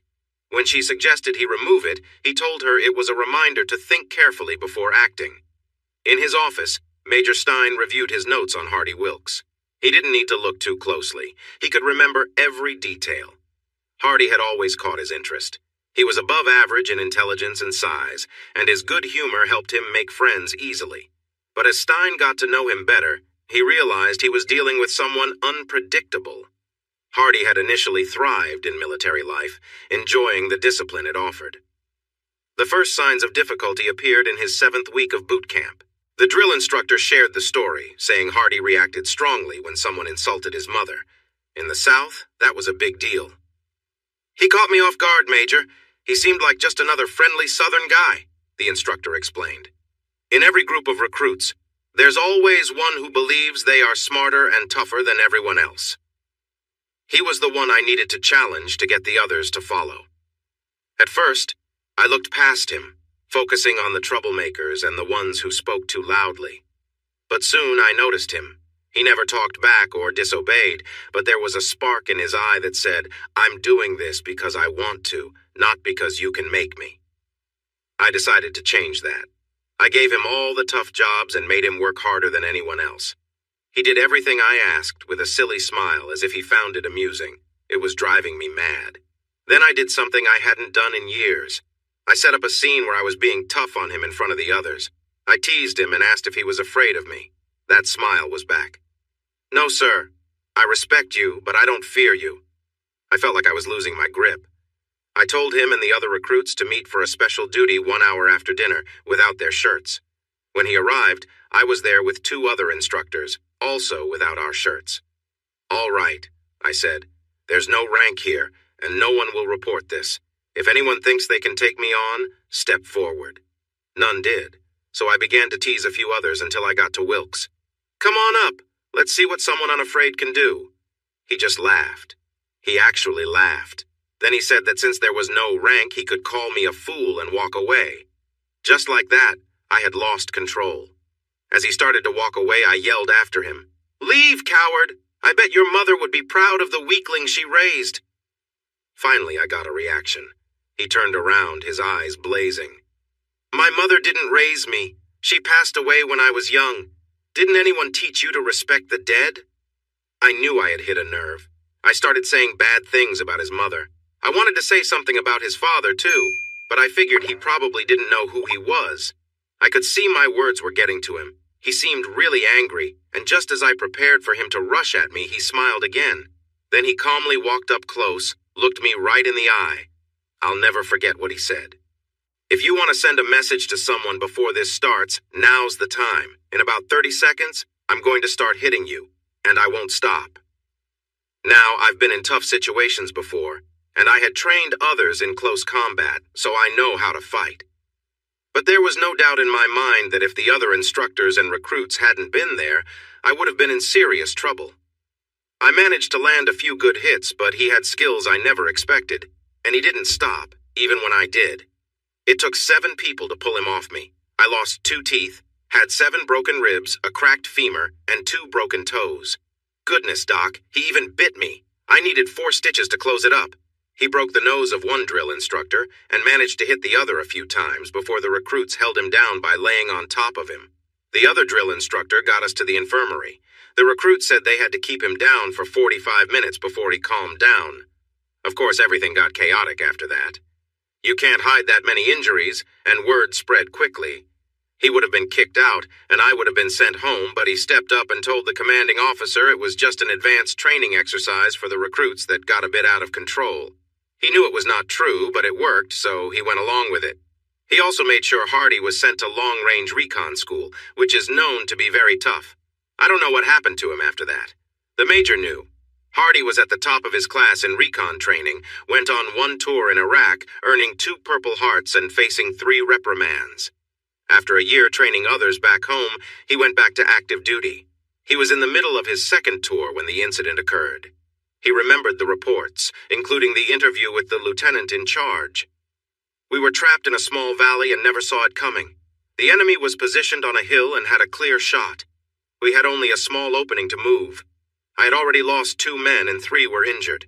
Every time one of us tried to move, they hit us. The injured needed help, but our communication system was down. They later explained it was due to an unusual weather condition. I was really worried when a voice I had never heard before came close to me. "Wow, Lieutenant, what kind of trouble have you gotten into?" I was startled. This person seemed to appear out of nowhere. He was tall and slim with gray eyes and a strange smile. "How did you get here?" "Just like you, but I was quieter. They are trying to surround you, but the first 2 they sent out didn't make it. Stay calm. This might take some time." And just like that, he was gone, leaving his backpack and rifle. I watched him for a while, and it felt like he vanished. About an hour later, I thought he had really left. But then gunfire erupted from a cave, along with a lot of yelling and what sounded like an animal growling. It quieted down after about 10 minutes, except for what seemed like a child screaming. Our interpreter said it was a kid, crying that he was surrendering, pleading for help, asking for mercy. I decided to take a chance, and we rushed to the cave. There were 7 men inside, and 5 of them were dead. One survivor was a boy. We found out later that he was 15, curled up in a small space at the back of the cave, begging for mercy. The other man still alive was Hardy. He had been shot 3 times, once through his right arm, breaking it. He had hurt his left leg when he fell into the cave. Later, he said it was deeper than he expected. He had been cut twice and still had a weapon hanging from his back. His sidearm had stopped working after he fired 4 shots. He managed to take down 3 people before it jammed and then used his knife. One person was stabbed in the heart, but another fought back fiercely. That person was wounded multiple times. The young man had panicked. It was his first time in a fight. What scared him most was that, despite his injury, Hardy was dragging himself toward the boy with his knife still in hand. It was clear he meant to harm the boy as soon as he got close enough. The medic had to give him 2 doses of pain relief to calm him down. He was swinging the knife around, and it took a while for him to realize we were not his enemies. While we waited for the helicopter, we followed his trail and found 5 more men who were no longer alive, all with similar wounds. Later, we learned one of the men he attacked was the son of a Taliban leader, and the boy was his grandson. Things got so tense for those with light hair that they even brought in hair dye.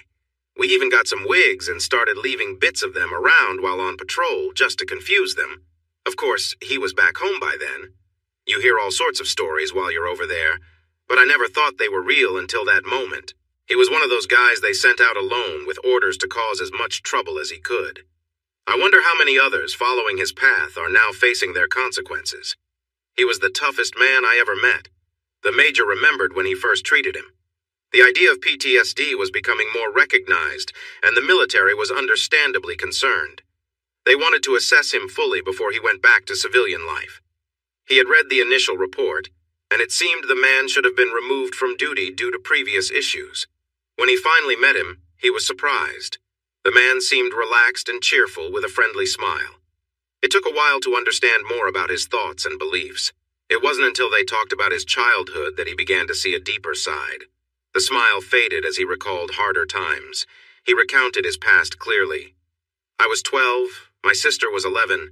My dad was often in trouble, always getting arrested for small crimes. Eventually he got caught for stealing cars. His lawyer said he was likely going to prison but would try to get him a shorter sentence. The lawyer said he could lower the bail, but it would take some time. In the end, our grandfather paid the bail. Mom and the lawyer planned to get him out the next day, but he decided to surprise Mom by coming home early. When we got home from school, he was sitting in his truck. He got out and welcomed us, leading us to the vehicle. I remember seeing some stains on his shirt. Kiddos, we're going to sit here for a while. I have something important to tell you. I love you both very much. I'm going away for a long time, Hardy. I need you to be strong and look after your sister. Make sure she is safe. Promise me. I promised. He then turned to my sister. Sissy, you will grow up to be just as beautiful as your mom. Find a good person to love and cherish them, and promise me on your honor that you will always be true to him. You may not understand now, but you will later. He hugged us tightly, tears in his eyes. It was the first and only time I saw him cry. In the distance, we heard sirens, and soon, several sheriff cars arrived. The first officer was Will Rob Williams. Back then, he was just a deputy, but later he became sheriff. He knew our family well. His daughter was a year behind Sissy, and my mom babysat for them. I was surprised to see him with his weapon drawn. Jimmy, step away from the kids. He stood up calmly, arms outstretched. Will Rob, I don't have a weapon. It's lying in the bedroom. I called you. I'm ready to cooperate. Just don't frighten my kids any more than necessary. He offered his hands to be restrained. Will Rob cuffed him and led him to the patrol car, unknowingly with me following closely behind. He had found 2 people together, and in a moment of distress, he grabbed an old gun and lashed out. I fell into shock. It took me a long time to recover. 2 years later, my dad lost his life in a prison incident while protecting someone. Honestly, I never moved past that. I got into some trouble, hung out with the wrong crowd, and ended up in a juvenile facility a couple of times. Eventually, I got caught for stealing cars. Will Rob and the judge gave me a chance to change my path, join the military, and have a clean start. I actually liked the military, but it's not something I see myself doing for a lifetime. If I'm still here, it's a good sign that others don't want that either. The major asked him why he targeted the boy when he clearly tried to surrender. When I dropped into the cave, he was the one operating the machine. He looked thrilled, as if it was the most exciting moment. One thing I learned long ago is to never let your guard down. If he hadn't panicked, I could be in a very different situation. I wasn't going to let him have another chance to hurt someone. He spoke calmly, as if it were just a rational thought. He was correct. He might never be fit for a long-term role. His unpredictability made him an interesting candidate for some, but the major wanted to steer him in a better direction. He was surprised to learn that Hardy had taken every chance to learn and only needed 1 more semester to finish his business degree. Hardy would be in rehab for at least another year, so the major wanted to encourage him to continue his studies. Although he never pictured Hardy as a lawyer, he had the right qualities. He was smart, had strong instincts, and was good at reading people. He could think quickly in tricky situations. By the time Hardy finished his physical and mental recovery, the major believed he could manage his feelings and become a responsible member of society. Still, he decided to keep a close eye on him. In the end, he diagnosed Hardy with PTSD. Only he knew it stemmed from an event that happened when Hardy was just 12 years old.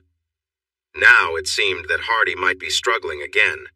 If he didn't give a solid report after his interview, the major wasn't sure what would happen next. Gwen felt unhappy with her life. Working day to day with difficult people took away her joy. Getting used to the job took time. Her first case involved a car theft. It was straightforward. The man was caught in the car, and the tool he used to break in had his fingerprints all over it. He insisted he had borrowed it from a friend, but he couldn't provide a name or address. The young man claimed he hadn't been in the car at all. Gwen was shocked. The public defender, aware of her inexperience, tried to negotiate for him to get probation. While she was new to court cases, she was familiar with striking deals, which turned out to be a big part of her job. Karen was observing, and she wanted to impress. She leaned back and watched them squirm. "This is ridiculous," she shouted. "Your client is on video being pulled from the car, yelling and causing a scene. He had illegal substances in his pocket and was over the legal limit for alcohol. His past record is extensive. I'm new here and I would love the chance to go to trial to improve my skills. I have to offer you a deal, but I hope you won't accept it. Something about your client bothers me. Here's the offer. Plead guilty to the car theft and I'll overlook the drugs and alcohol. I'll also push for rehab. You have until I come back to decide. If you refuse, I'll pursue all charges and the penalty will be much harsher. With his history, it will take a long time before he can steal again." As she left, she saw Karen and the defendant looking stunned. She really needed a break, and when she returned, Karen was smiling. "They took the deal before you even had time to breathe. The public defender will probably tell his office about the tough new assistant district attorney. I think you'll do well here, but be warned, not every case will be this simple." Things were indeed challenging. The workload was heavy.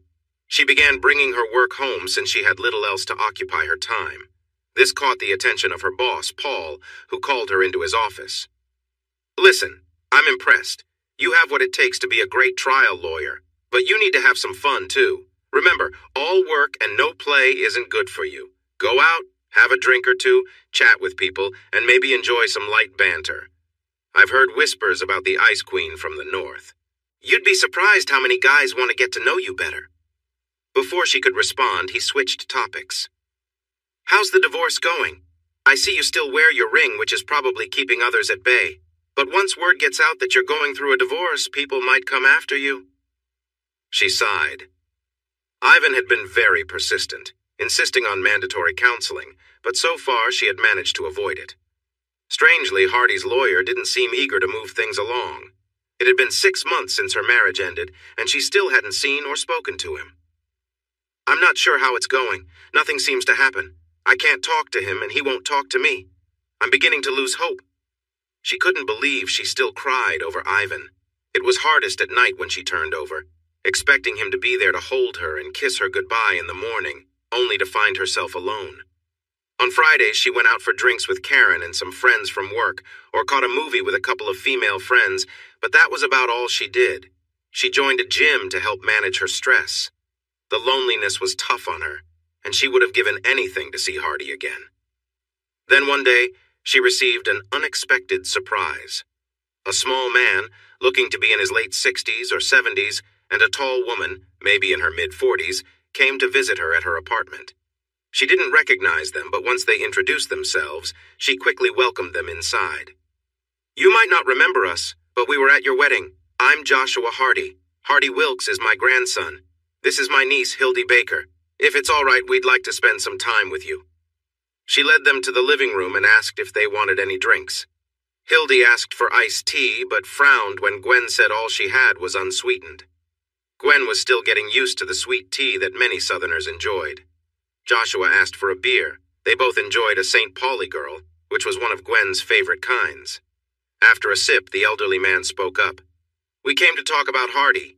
He's not doing well at all. He's been seeing a therapist from his time in the service and won't say much about it. He's quite on edge, and the entire family is being very careful around him. You know all too well how he can react when he's upset. We need your help."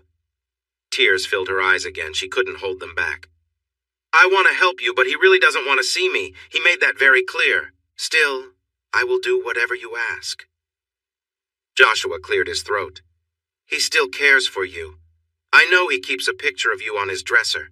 He says it reminds him of his mistakes, but I think he struggles with that. He feels very ashamed of what happened when he found you with that man, not just for getting angry, but for what he did afterward." Gwen felt a strong urge to touch her chest. It hurt a lot to remove the glue, and some skin came off with it. Alan had it worse. He injured himself in a very sensitive spot. He was in so much pain that he needed medicine to help him heal. What she didn't know was that it took him a long time to feel normal again. "It was tough for me, too. If he wanted to teach me a lesson about cheating, it worked. What he doesn't know is that I was drugged, and what happened to me wasn't okay. I even remember trying to push him away." Hildy looked more interested after hearing this. "If that's true, it could help your case. Do you have proof?" "I can get the test results from the hospital. Would that be useful?" She frowned. "It could be. But Hardy said you had seen that man before in Paris. Is that true?" Gwen felt embarrassed, and it was hard to find the right words. "I'm sorry to say that it is. There were drugs, but I took them willingly. It was a foolish choice, and I can't explain why I did it." Joshua spoke with sadness. "That might be a big problem. If it had only happened once and you had been drugged, he might understand. But twice, I doubt he will." He then shared more about Hardy's past and why cheating upset him so much. Gwen felt chills as she listened. "It's worse than you think. Did you know he has a sister? He hasn't spoken to her in 10 years. Why? Because he cut her off from the family. She married a good man, but 2 years later she cheated and Hardy found out. He really hurt her and her lover. Then he took his anger out on her husband, who had no idea. They managed to work things out a few months later, but moved away because they were scared of him. She has 3 kids now, but they are afraid to visit. Her lover vanished without a trace, leaving everything behind. There's a pond out in the woods that no one dares to fish in." Gwen felt overwhelmed. Could it be true that she was married to someone like that? Why did she still love him so much and want him back? "Please, Mr. Hardy, how can I help? I will do anything." "Well, if you are ready, the first thing we need to do is get you to meet him in person. The family reunion is always on the second Saturday in September. That is 3 weeks from now. He never misses one. I have always wondered why you didn't come. Anyway, be there and we will make sure you can meet him while we keep an eye on things, just in case it gets tense. Are you willing?" She nodded, unable to speak. "Great. Come this Sunday for dinner. That's lunch for you folks up north. I want to chat with you more. Give Hildy your number, and she will give you directions. Thanks for your time." As they got ready to leave, she surprised everyone by kissing his cheek and hugging Hildy. Feeling shy, she stepped back, but he patted her cheek and Hildy smiled. "See you Sunday. Get there before noon." She watched as they drove away in an older pickup, feeling hope for the first time in months. Hardy felt restless and on edge. His meeting with Major Stein was tough, but he was surprised when he set up regular appointments every 2 weeks. He recommended a medicine to help him relax. He hated taking it, as it felt like admitting he was losing control. But it actually seemed to work. Crystal coming home also brightened him up, but he knew she had her own reasons, so he spent limited time with her. He didn't want to give her false hope. He just wasn't looking for a relationship right now. She understood, but still made it clear she was around if he needed her. Working on cases kept him busy. Greg let him choose the cases he thought were worth his time. There were plenty since his services were in high demand, especially if they were free. Most cases involved people in difficult situations. Some were guilty, but there were reasons behind their actions. He aimed to help the innocent and make sure the guilty were treated fairly. His good name was spreading, and he began to receive job offers from top firms across the country. Greg checked in with him almost every week. He knew Greg wanted to talk about his daughter, but every time the topic came up, Hardy changed the subject and hung up. Unbeknownst to Hardy, Greg was keeping a close eye on his daughter and felt good about what he saw. Paul had nice things to say about her, but worried about her well-being. All she does is work and stay home, and often she brings her work with her. Her drug tests are all clear. She hardly goes out, as far as I know. How unhealthy is that for her? He still spoke to her once a week, and the conversations were always similar. She would discuss a case in vague terms and seek his advice. Then she would ask if Ivan had news for her. The answer was always the same. He was still working on it. What he didn't tell her was that he had a little talk with Hardy's lawyer, suggesting he take his time with the legal motions. The man was surprised that someone as important as Greg would suggest he not look out for his client. However, they were old friends, and Greg, along with Ivan, convinced him that perhaps divorce was not the best choice for anyone involved. So, everything slowed down. The only good thing for Hardy was reconnecting with his family, mostly cousins from his mother's side. His dad had one brother who died in Vietnam and one sister who passed away in a car accident many years ago. He and his sister were the only ones left to inherit their grandfather's farm. He had a special bond with Aunt Hildy. She was like the mother he never had. Every Sunday, he shared dinner with his grandfather and any cousins who could make it. Even though they were connected only through his daughter-in-law, they treated Joshua like a grandparent, perhaps because he was a kind man, or because their own grandparents were no longer around. Family meant a lot to them. He often thought that his family operated like a matriarchal society. They respected his grandfather, but Aunt Hildy was the one who settled disputes and gave advice to the younger ones. No one dared to challenge her. Luckily, she had a natural wisdom and a lot of common sense. This was common throughout the South. When you saw someone, the first thing they often asked was, "How's your mama and them?" This showed what they valued. Typically, everyone brought a dish to share, and there was always enough fried chicken, pork chops, hamburgers, or steaks for all. If there wasn't enough, they cooked more. This was the highlight of his week, so he was very disappointed to be traveling and miss dinner this time. Gwen was unsure of what to expect, so she appreciated Aunt Hildy's advice. Not being a great cook, she arrived at 9 with 2 cases of St. Pauli beer, ready to help Hildy.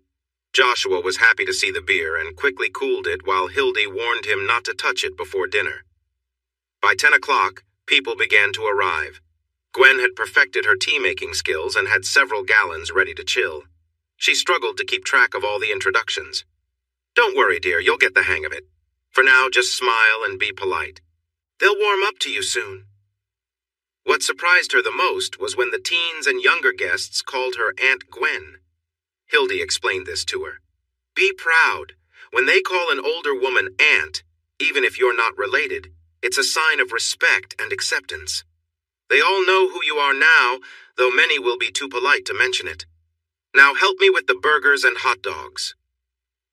It turned out to be the most enjoyable afternoon she had experienced since moving south. After the meal, she found herself surrounded by women of all ages, from teens in their 20s to some in their late 50s. They sat in the shade of an oak grove while the men went off to play horseshoes and enjoy drinks. The questions came quickly. Was she really a lawyer? What was Boston like? Did she like it here? The questions felt endless until one of them asked about Uncle Hardy. What was he like? To the younger ones, he was like a legend, a war hero married to a woman from Boston known for helping others. She chose her words carefully. "He's the best man I've ever known, kind and thoughtful, a true gentleman." One girl pressed her. "If he's so great, why are you not together anymore? I hear stories. You're in Birmingham and he's up here. I heard he hurt you." Tears started to form, but she held them back. "He didn't hurt me badly. He once hit me because he thought he had to. We're not together now because I made a mistake, and he lost trust in me. I'm trying to make things right." Hildy had been listening closely. "Melissa Sue, watch what you say. Aunt Gwen needs support right now." Melissa Sue quickly apologized and hugged her. That gesture opened the floodgates, and tears streamed down her face. The other girls joined in, hugging her one after another. For the first time, she felt free to grieve openly, and it took a while for the tears to stop. Later, while she helped clean up, Hildy offered her encouragement. "You made some friends today. You were honest, and you took responsibility. They respect that. Just be yourself and they will come around. Now, take some leftovers home. I'll get the containers." Hildy hugged her, and Joshua surprised everyone by kissing her cheek. That simple act made her feel accepted by the group. As she drove away, she thought about all the formal events she had attended over the years. None compared to sitting at a picnic table with people who saw her as family, not just for her status or wealth, but simply as Aunt Gwen. The mood was serious at work that Monday, but for the first time in a long while she felt hopeful. As she got ready for the day, Paul called her into his office. Karen was there, and she felt a sense of dread. Paul seemed uneasy, rambling on. She decided to interrupt. "What's happening, Paul?" He sighed and replied, "Let me explain. We have some problems. For some reason, we're caught in a drug route. They bring it in through the swamps and bayous of Louisiana and along the coast of Mississippi. Then it's a straight route north. You know how many highways cross right in town? We've made some arrests and seized a good amount, but it's not nearly enough. There's been more local activity lately, and we believe the cartel has decided to settle in. Local dealers are feeling the pressure, and conflicts are starting to happen. It's becoming chaotic. On Saturday, we caught a break. A county deputy pulled over a car that was swerving. The driver was high and had enough drugs in his car to face serious charges. The driver is Raul Escobar, the nephew of the cartel leader, Don Vincente. They have a history in Mexico of dealing harshly with law enforcement. Rumors are already spreading. This could get serious.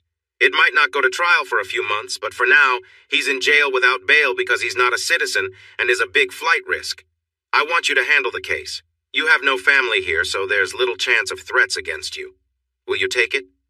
She paused for a moment, thinking. "So I'm the one they are putting on the line. I'll be gone in a few months, and no one here will be affected but you and the deputy. Playing it safe, right?" He looked a bit ashamed. "Basically, that's the situation. They have nothing to use against you. If they look into your past, I doubt they would be foolish enough to threaten your father. They wouldn't find anything on your husband either. We will keep an eye on you. Think you can do it?" She smiled.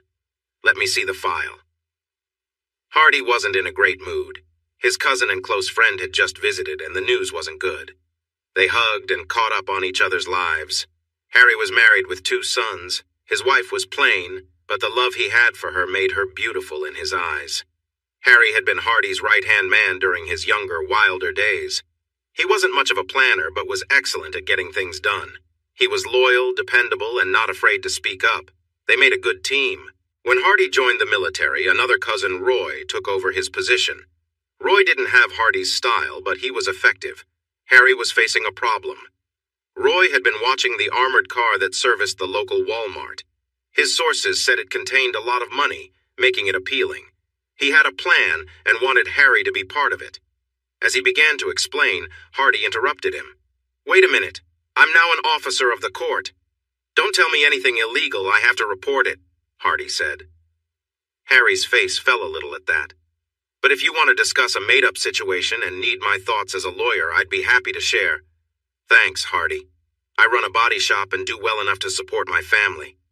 I'm getting a bit old for risky plans like Roy's.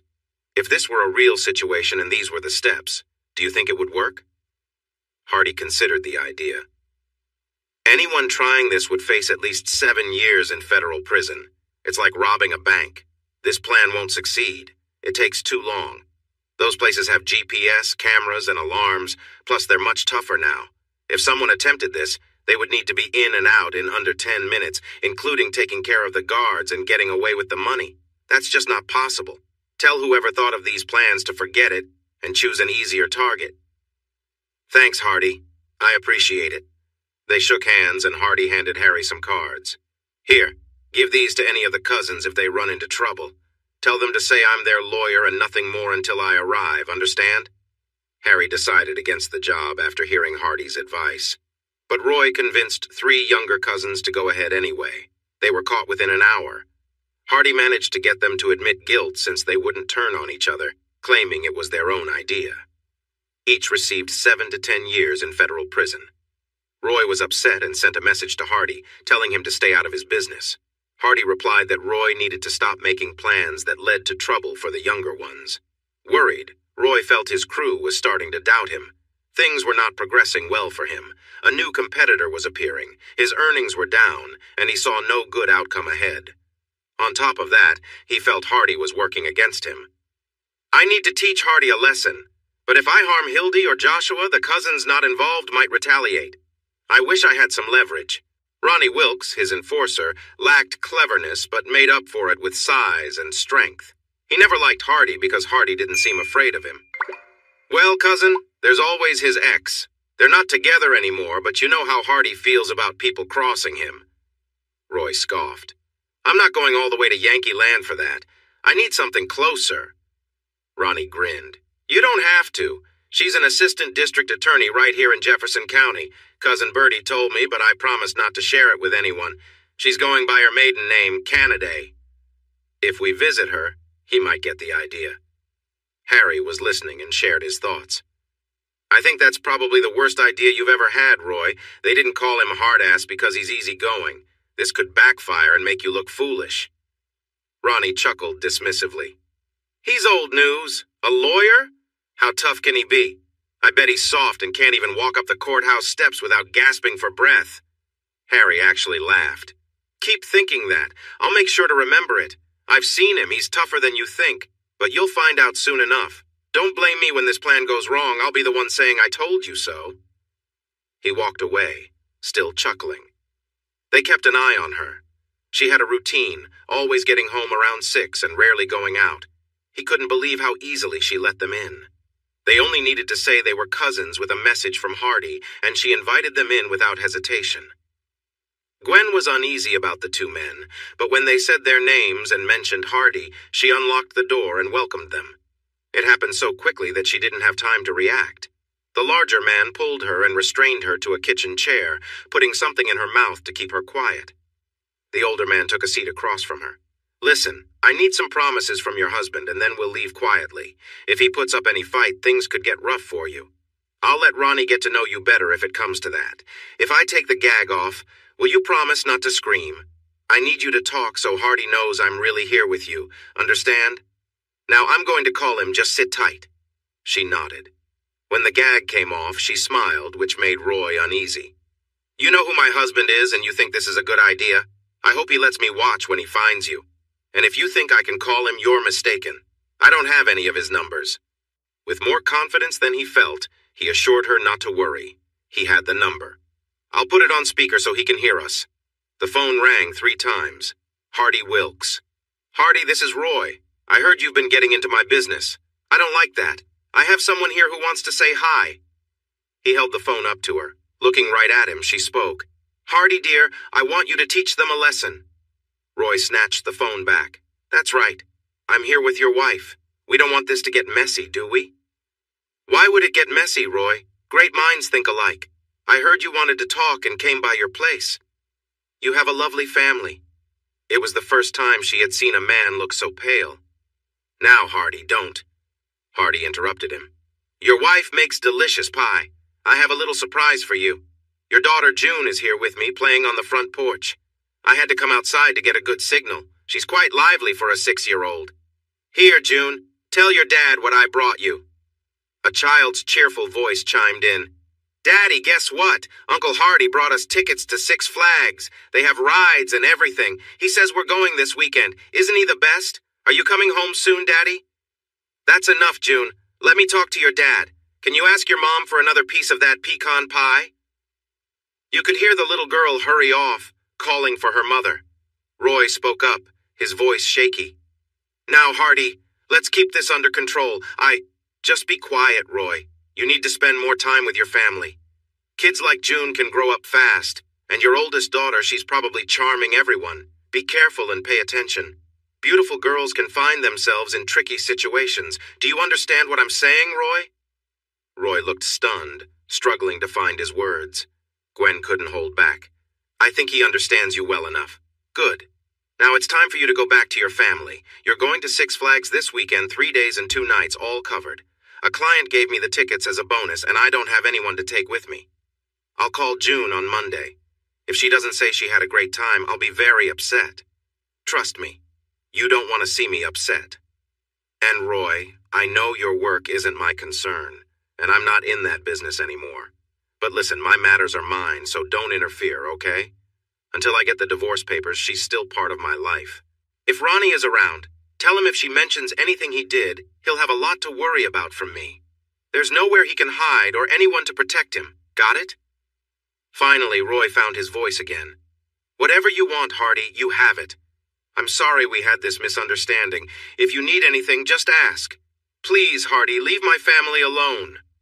He sounded close to tears. Well, Roy, I'm glad we talked this out. Just remember, if June isn't happy this weekend, I'll come looking for you. And I'll take the rest of this pie home with me, if I can persuade your wife. Give your family a hug for me when you get home. You don't realize how lucky you are. Then the call ended. They were very careful as they helped her to sit comfortably.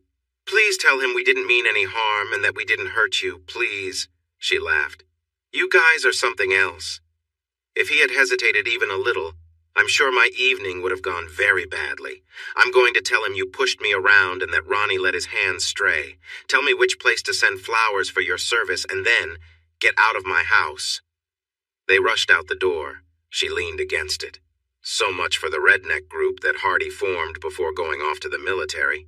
He still loves me. He stood up for me and even scared a whole family. I got to hear from him.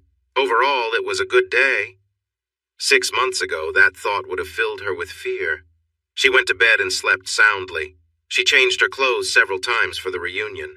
Hildy said they would be outside most of the day, so she should wear something light and comfortable.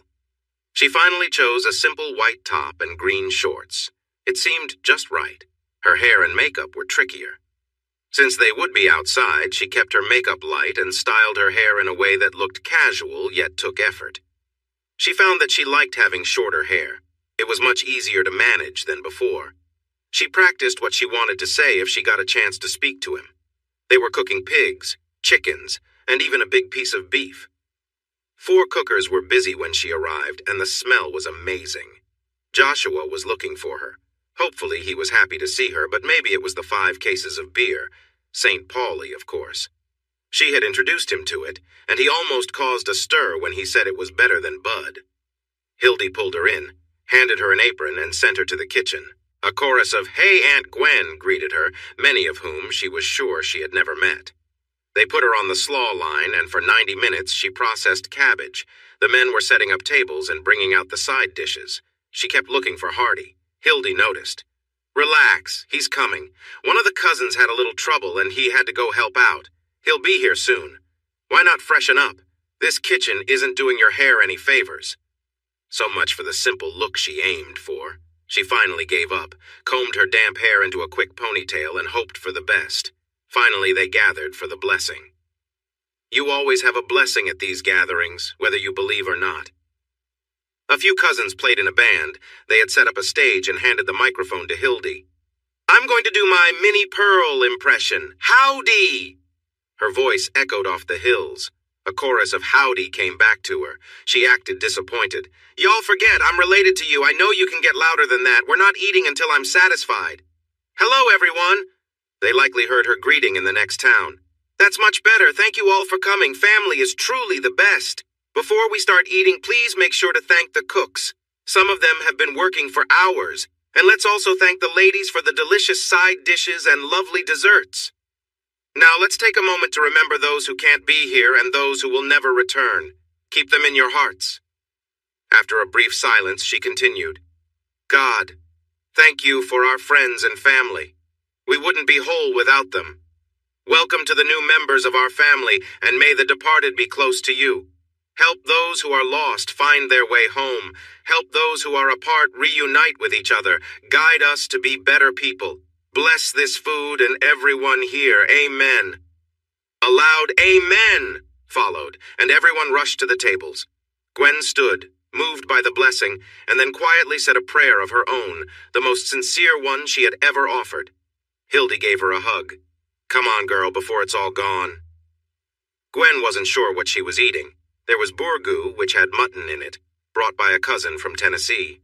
Another dish, Brunswick stew from South Carolina, was tasty once you looked past its unusual appearance. There were countless homemade barbecue sauces from sweet to spicy. There were green beans, butter beans, black-eyed peas, lima beans, corn of all kinds, and a variety of greens. Sweet potato dishes lined the table too, along with potato salad, fried potatoes, hash browns, and many more veggies.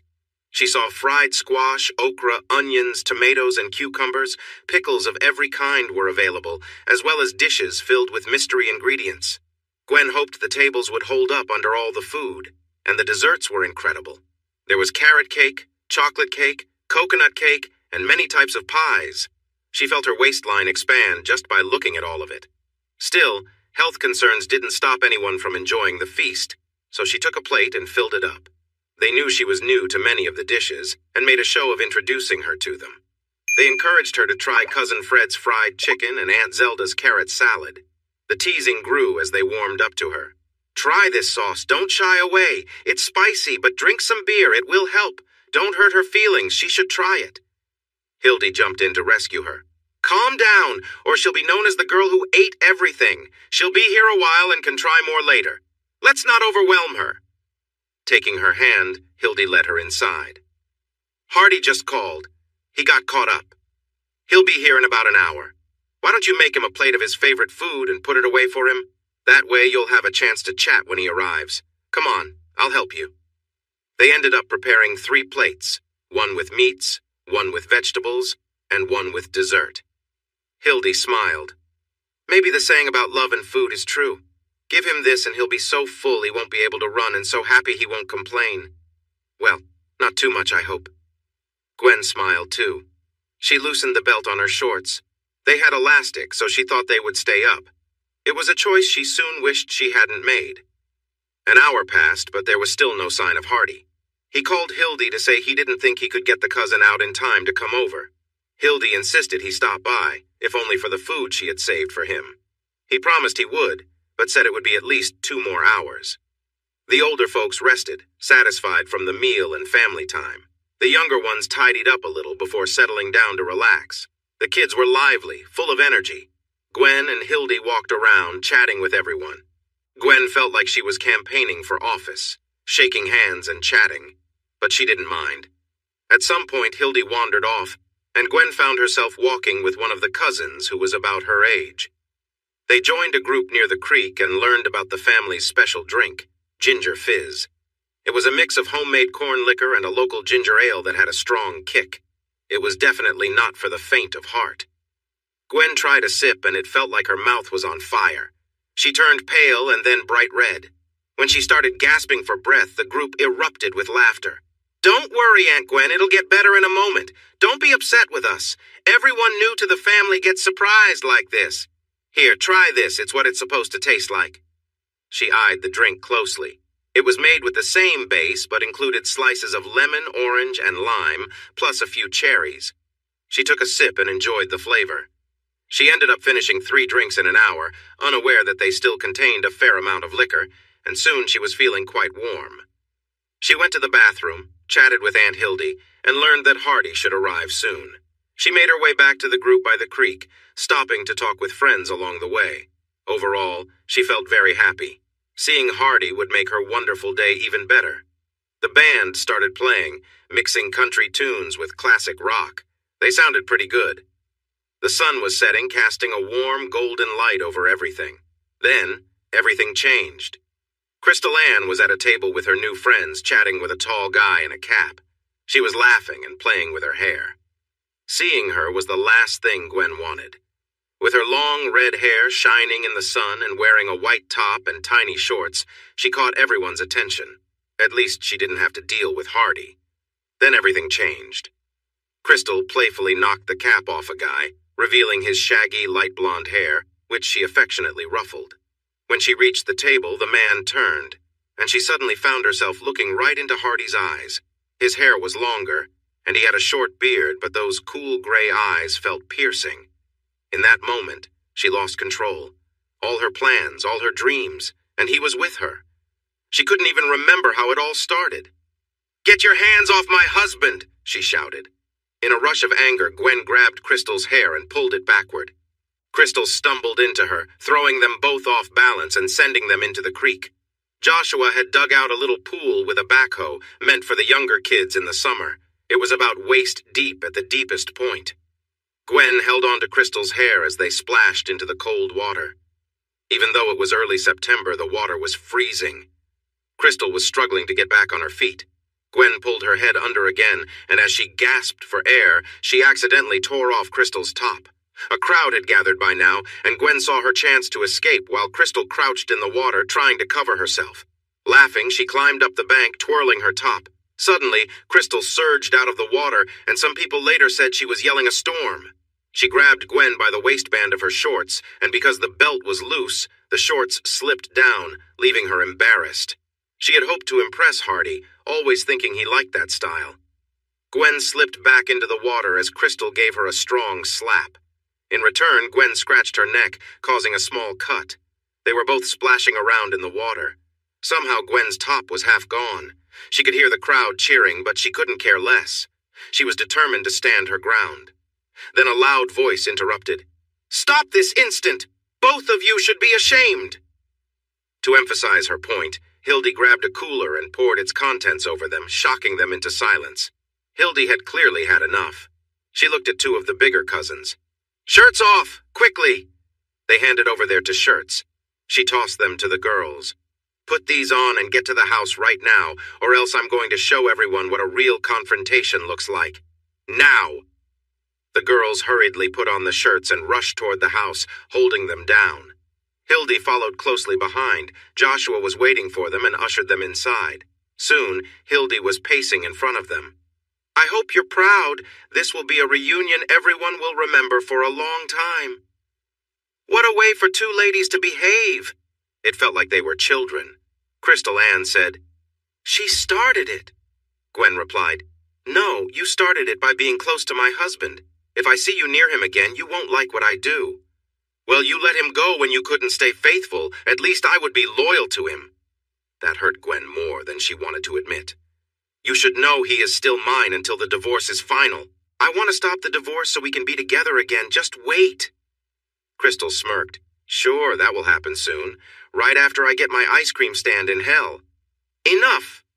Crystal, go with Joshua. He will show you to my room. You can find some clothes to wear home. They might be a bit big, but they will have to do." Once Crystal left the room, Hildy looked at Gwen with sympathy. "Well, if you wanted to make a statement, you did." Gwen felt tears again. "Is he still here? Do you think he will listen to my apology?" "Sorry, dear, he's gone. You two really embarrassed him, and I didn't think that was possible." She cried, "I've messed up everything. One chance and I lost it. I might as well give up." Hildy comforted her gently. "Don't be so quick to give up. You actually stood up for him, and he will appreciate that. This situation might even work in your favor." Gwen hugged Hildy for a moment, then pulled back. With a small smile, she asked, "So, did I win?" Hildy smiled back. "I'd say it was a tie, but it was quite a show." Gwen let out a laugh. "What would my dad think if he saw me like this? I bet it would surprise him." Hildy looked a bit uneasy. "Sweetie, you should know." She paused and glanced over Gwen's shoulder. "What is it, Aunt Hildy?" Gwen heard someone clear their throat and thought Joshua was back. She turned around. "Daddy?" Yes, there he stood, Greg Canaday, a respected member of the Boston elite, looking stunned at his muddy daughter dressed in an oversized t-shirt. "What are you doing here?" "I was invited. Someone named Hildy told me how well you were doing and how much you missed me. So I thought I would come by, enjoy some southern food and hospitality." "Dad, it's not what it looks like. How do you know what it looks like?" "It looks like my daughter got into a fight with one of my employees. A real disagreement over a man. It really wasn't that bad. Not that bad? You two were rolling around in mud and water in front of at least 100 people. It looked like something from TV. Dad, I'm really sorry." "Sorry? Is that how a good member of Boston society acts? Oh, come on." He burst out laughing, shaking with joy. Hildy came back into the room, smiling at first, but soon she was laughing with him. "Wow, I send you down here and you really let loose. Your grandmother would be proud." She was very confused. "What does my grandmother have to do with this?" "Your grandmother is from Jefferson County. You have some Alabama roots. Virginia Howe from the Birmingham Hows. Your grandfather worked in our office and fell in love with her. Her parents were not happy." "A Yankee! How could she?" But they loved each other until he died 27 years later. She was never the same after that. That's where your trust fund comes from, old money. She would definitely be proud of you today. But why would she be proud? I embarrassed myself and pushed Hardy further away. I just made things worse. Maybe not, Hildy said. Hardy just called to check on you. He also said if any videos show up, people will pay for it. I can imagine there are a lot of things being deleted right now. Gwen's hand flew to her mouth. Her shining moment could be out there forever. It just couldn't get any more complicated. Wrong, wrong, wrong. Her dad spent 4 days with her, watching her at court, taking her to meals. He spent some time with his old friend Paul, talking about things they wouldn't share with anyone else. He had to admit she had grown up a bit. It was really nice to see. The only problem between them was Hardy. He couldn't understand why she wanted him back. To him, she had hurt Hardy twice, no matter what happened. Look at it this way, sweetie. Have you ever heard that story about the woman and the snake? She shook her head. In the story, a woman finds a cold snake that has fallen from a wall. The snake begs her to take him in so he can survive.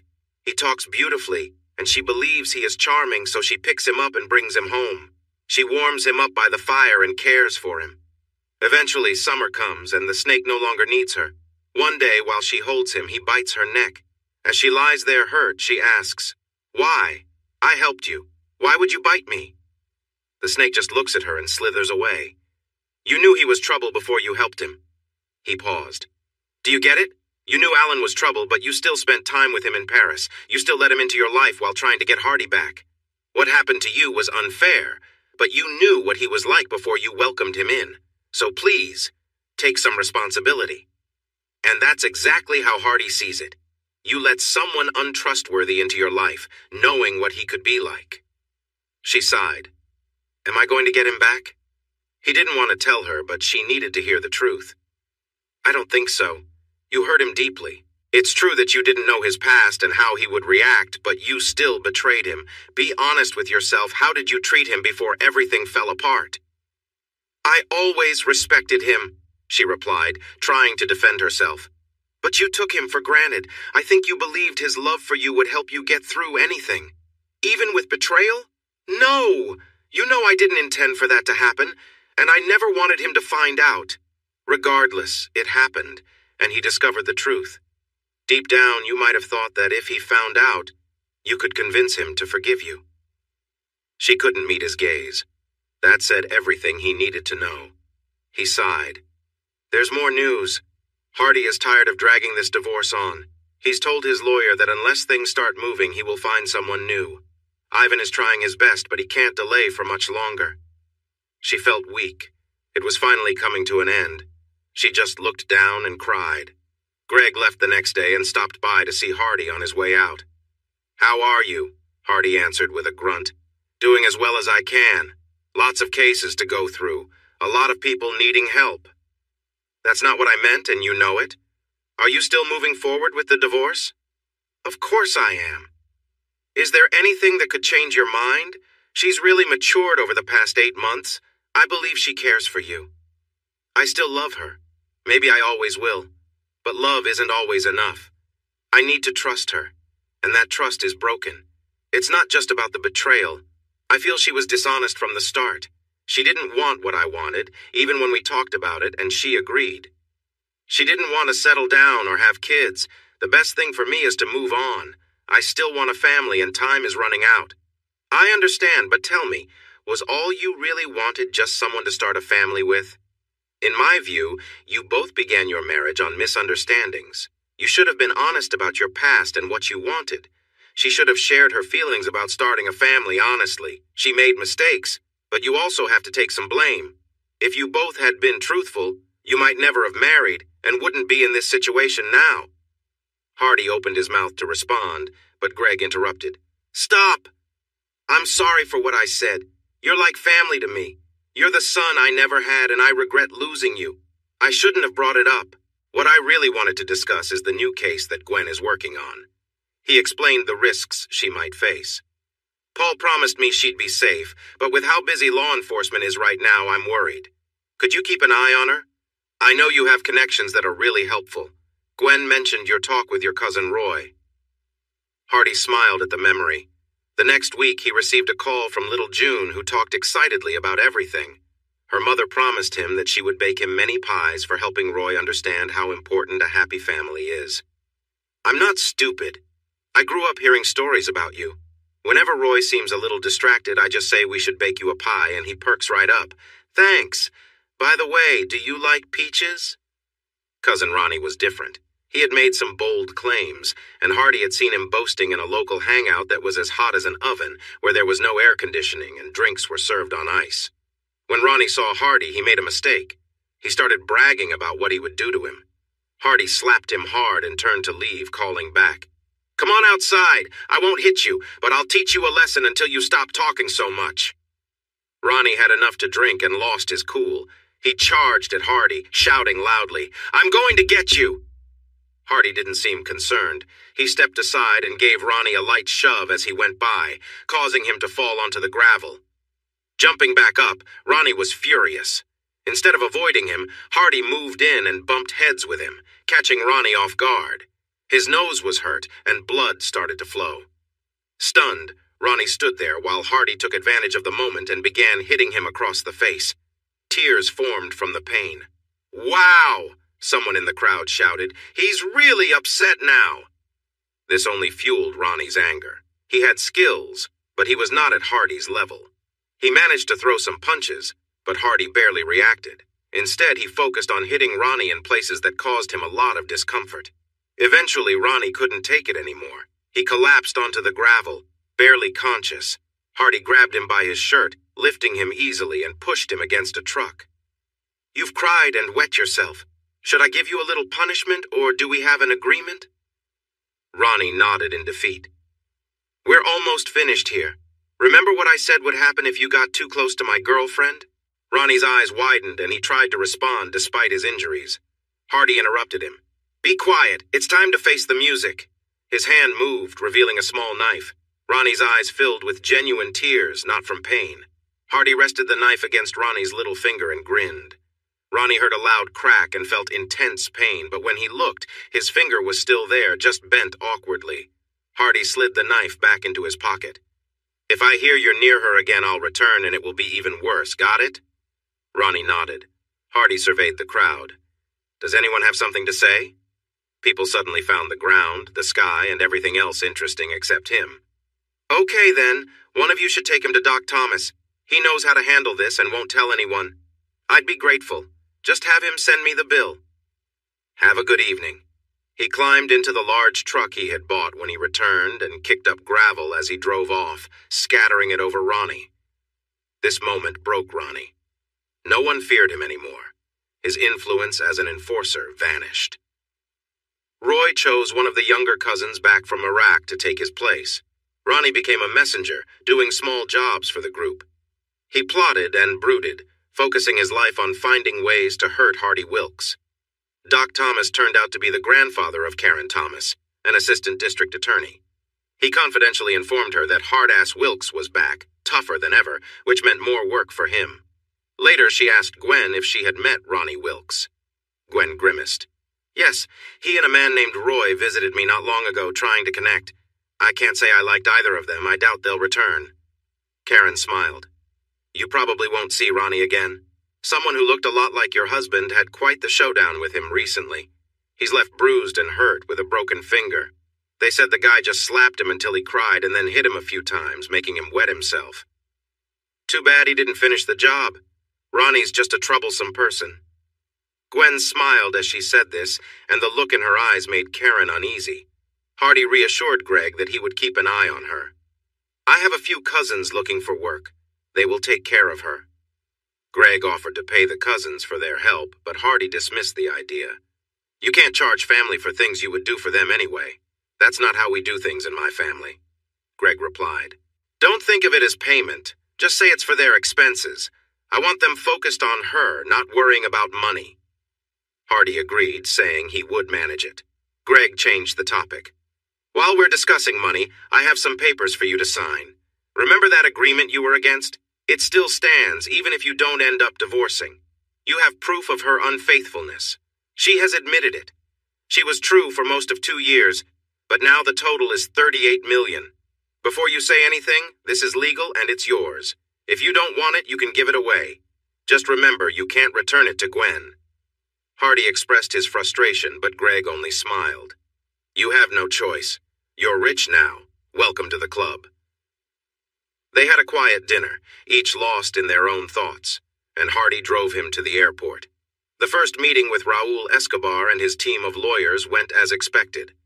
They argued about everything from being tricked to bad police conduct, insisting all charges be dropped and their client be freed immediately. Raul sat there with a confident smile. She listened quietly as they presented their demands, and then laughed. He got caught driving under the influence. It's all on video, including his angry outburst at the officer. This is his first offense in the U.S., but it's serious. He'll face at least 5 to 7 years if he takes a plea. If he fights it, he could get much more. The choice is his. Let me know soon. She stood up and left them looking shocked. Don Vincente was furious when he heard. Who did she think she was? He planned to take her down. He arranged for his private jet and flew to Birmingham. He didn't like to leave things to chance and did his homework on anyone he saw as a threat. What he found didn't make him happy. The woman was already wealthy and money wouldn't convince her. Threats wouldn't work either. Her mother lived in France with a French judge, and her father was even richer and very respected. Her soon-to-be ex-husband had a past as a thug and was now a lawyer with connections that made him very dangerous. He requested a meeting with her and her boss. At first, he tried to appeal to her. Please, he said using his charm. He was just in the wrong place at the wrong time. He didn't even know there were drugs in the car he borrowed. Let me take care of him and reduce the charges so he can get probation. I will ensure he lives a good life filled with proper actions. I will also send you monthly drug tests. You should know what those are. Gwen flushed with embarrassment. How did he find out about the drug tests? First off, he rented the car. He didn't just borrow it. His name is on the rental paperwork. His fingerprints are all over the bags, and we found his saliva in one of them. He fought against his arrest, then tried to bribe the officers, and even made threats using your name. Even if we wanted to drop this case, the deputy involved is trained and certified by Homeland Security. He has federal authority. If we let this go, the federal agents would take him away in no time. Cut your losses, Mr. Escobar. No lawyer can help him now. Let him admit to his actions. Vincente Escobar was used to having great power. Everyone south of the border feared him. Even other cartels stayed away. And now this young woman was saying he could not help his own nephew. She needed to learn, and he had just the way to teach her. Paul was upset after the meeting. That arrogant man. How dare he try to control us or suggest what might happen next? He needs a reality check. Gwen was calm. Relax, Paul. I've dealt with his kind many times in negotiations. They truly believe their way is best for everyone. He'll soon see this isn't like things are in his world. Still, none of the people I faced in business disputes had a record of hurting those who opposed them, so we must be cautious. The atmosphere at the office was tense for a few days. Raul had been in front of a judge, denied bail again, and was scheduled for trial in 3 months. Gwen returned to her usual work. Drug dealers, thieves, and others needed her help. She settled cases where she could and set trials for those she couldn't. Paul started letting her manage the simpler cases for experience. She lost one early on due to a minor mistake, leaving her feeling embarrassed and determined to learn. If any arresting officer made even a small error, she was ready to challenge them. Her reputation for being tough grew, but her outcomes spoke for themselves. One lighter moment came when she needed to interview a man who had harmed one of his workers. Homer Johnson was full of himself, overweight and unkempt. Weighing around 400 pounds, his lack of cleanliness was well known. She had to hold back her reaction when she entered the interview room. He was too stingy to hire a lawyer, so the least experienced public defender had been assigned to him. Gwen walked into the room and saw the man. He looked like he was feeling unwell. He smiled at her, showing his gold teeth. Not wanting to waste more time, she got straight to the point. We have 3 witnesses who are willing to speak up. The woman involved has filed a complaint. You have a record, Mr. Johnson, for hurtful behavior toward women. You can take a deal and serve 6 months, or you could face longer time in prison. If you give me any trouble, you might be looking at 18 months to 3 years, And I can guess, Mr. Johnson, that prison food won't taste great to you, nor will their strict rules." The public defender laughed, which made Big Daddy very angry. He stared at her. "You're supposed to help me. Get me out of this mess." The young woman shrank back, and then he turned to Gwen. "I know you. I had some issues with your husband in the past. He cost me some good opportunities. I always thought I'd get back at him." He looked at her in a way that made her uncomfortable. "Maybe I'll take you under my wing. A pretty woman like you could get used to things after a few years. I could make good money before then. What do you think your husband would say about that?" He leaned back, feeling proud of himself. Gwen's sweet smile surprised him. "If your past with my husband was tough, I bet he came out on top. I hear he's a lot stronger now, and trust me, he isn't as easygoing as he used to be. I might just have to share your comments with him. Or maybe I'll forget the deal and deal with you myself. You'd be in for a few rough years, but there will be others who would be happy to find you. Who knows? Maybe you can teach some folks a thing or two when you get out.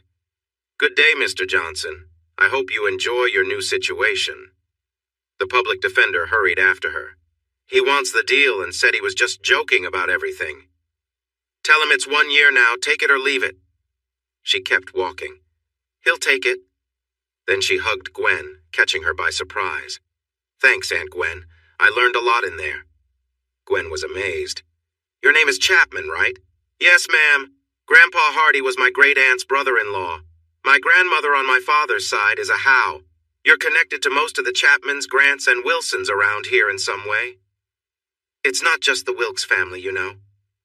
"Oh, no," Gwen thought, walking back to her office. "I'm probably related to everyone in the state somehow." Paul caught up with her. "Got a minute?" She smiled. "You're my boss. You think I'd tell you to leave?" He wasn't sure whether to laugh, but he followed her into her office. "Gwen, we have another case for you while we wait for the Escobar trial. This one's a bit complicated. Karen and I are tied up with murder trials, so you're up for this one. Come on, you're holding something back. What makes this one so special?" She didn't like the way he was avoiding the topic. "It involves the three-strike law. The person charged is Sam Wilkes." "You know I'll do my best, even if it turns out he's linked to my husband, right?" Paul quickly assured her. "We know. The twist is that his defense lawyer is going to use this case to challenge the three-strike law. He has a knack for turning tough cases around." "I don't mind. It will make it more interesting. What's his name? Maybe I've heard of him." "Oh, you have, trust me. His name is Hardy Wilkes." Gwen's face lost color. Hardy, her. Two sides in the same case. Could she manage her feelings? Could she sit next to him for days without falling apart? Could she do her job well for the state? A calmness settled over her. "Can you take this? Sarah has 5 more weeks of maternity leave, and Jimmy is still recovering from his softball injury. I just don't have anyone else." "Don't worry, Paul. I'll handle it. Now he has to talk to me." He looked relieved. "Great. Here's the file. The kid doesn't deserve this, but the law is clear. Good luck." The file read like a warning. Sam Wilkes was 23 years old. He had his first charge at 18 for joyriding with his cousins. Even though he wasn't driving and wasn't in the car when they took it, he was still there when the police arrived. He got probation for a Class D felony. His second charge came at 20, again thanks to his cousins during a bar fight. He hit someone, causing serious injuries. The jury had some sympathy, but he served 6 months for a Class B felony. 2 months ago, he was caught for stealing a car from his employer, a rare Mercedes. He was apprehended the next day and claimed he was going to return it. The car was valued at over $100,000, which made it a Class A felony. 3 strikes, life in prison, no chance for negotiation. The thought made her feel really upset. But she had to follow the law because she promised to do so. He was out on bail since it was a non-violent crime. He was living with Hardy. Hardy was deep in thought. He didn't see many options for Sammy. The 3 strikes law was made after a lot of crime during a past government. It was popular for a while, but lately people were starting to change their minds. The high cost of keeping people in prison for years, the increased fighting among inmates, and cases like Sammy's had made the legal system very frustrated. There was talk about changing the law to help non-violent offenders, but nothing had actually happened. Much depended on choosing the jury. Hardy knew if enough everyday people who didn't trust the system were selected, he might have a chance. There was a slim hope he could help Sammy avoid a long sentence. He hoped the assistant district attorney, Jimmy Richards, would be easy to work with. A long trial wouldn't help anyone. Monday morning was gloomy. The weather was turning chilly and rainy as winter approached in central Alabama. Hardy thought it was a perfect day to fight for a life as he, Sammy, Crystal Ann, and an assistant hired for jury analysis walked into the courthouse. Once in the courtroom, they set up their things at their table. Strangely, the assistant district attorney hadn't arrived yet. Usually, the two sides talked a bit before the judge came in, but today there would be no time for that. Judge Harlan was a surprise. At 74, he had been retired for a few years, but sometimes helped out with minor trials when other judges were unavailable. He enjoyed it, saying it kept his mind sharp and helped him appreciate retirement. He had been called in quickly when the judge meant to hear the case got into trouble due to an inappropriate deal with a defendant. The judge quietly stepped down, admitting to serious misconduct. He was able to avoid jail time, but would face other consequences. Soon he would be divorced and facing financial troubles. The judge entered the room quickly, surprising everyone. The bailiff called the court to order. "Don't stand up, I'm a bit early, let's get right to it. Please call the first case, bailiff. In the matter of the State versus Samuel Jerome Wilkes grand theft auto, is the defendant and counsel present?" Hardy stood up.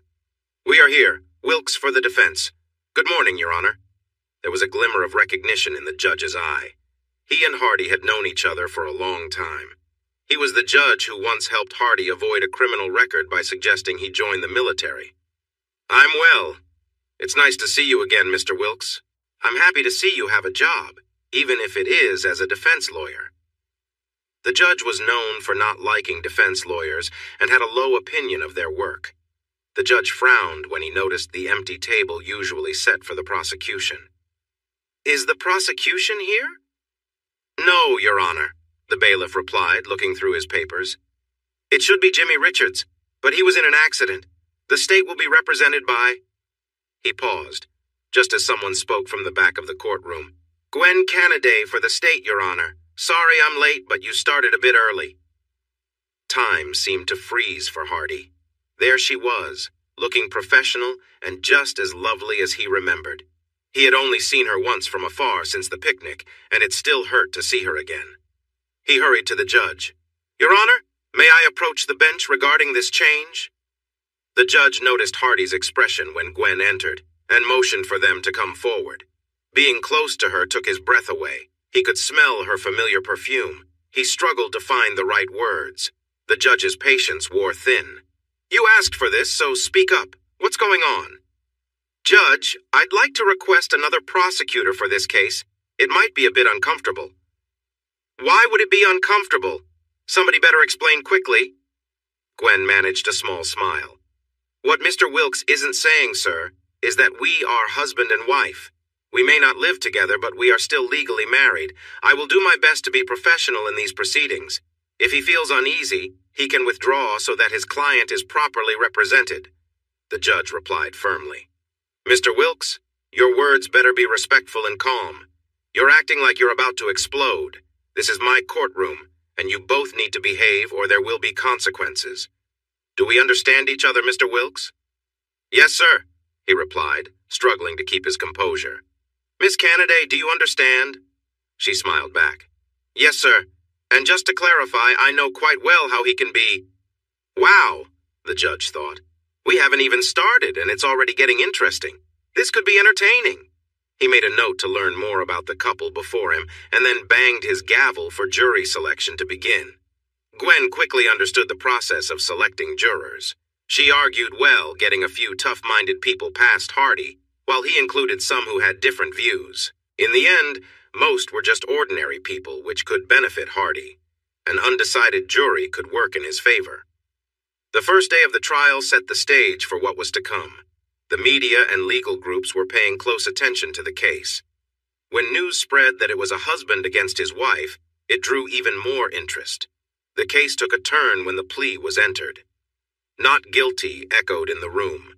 This was expected, but he surprised some people when he asked to have the charges dropped, claiming the defendant had permission to use the car, so it couldn't be said to be stolen. Sam captured the sympathy of the crowd, even if he didn't win over the jury. He was nervous and tearful, making him a hard witness for everyone. "Yes, ma'am," he replied when she asked if he had taken the car. "Did the car owner know you had it?" "No, ma'am." "So if he didn't know you took it, that means you took it without permission, right?" Hardy jumped to his feet. "Objection! That's leading, Your Honor." "Objection sustained. Be careful, Mrs. Cannaday," the judge warned. "Noted, Your Honor," she replied. She turned to the jurors. "He admitted he took the car. He admitted that the owner didn't know he had it. Think about that," she stated. Turning back to the judge, she said she had no further questions. She looked at Hardy. "Your witness, Mr. Wilkes." With a smile, Hardy stood up. "Thank you, Miss Cannaday." He focused on Sammy, who looked down in fear. "Sammy, look at me," he urged. Sam raised his head. "Sammy, did you take the car?" "Yes, sir, I did." "Why?" "Because it was dirty. It was such a nice car, a classic. It should have been taken care of and cleaned well." "What did you do when you took it besides cleaning it? Did you drive it around? Where were you going when they caught you?" Jimmy looked shocked. "I never even went fast. They knew I had it. I called Will, the owner's son, and told him I had cleaned it and was bringing it back. He got upset and said his dad had called the police because they didn't know who had it. He promised to call them back to say it wasn't stolen." He turned to the judge. "I would like to present the phone call as evidence." He glanced at Gwen, who nodded in agreement. She had already heard it. "Hello, Jefferson County Sheriff Department." "Hi, this is Will Landis.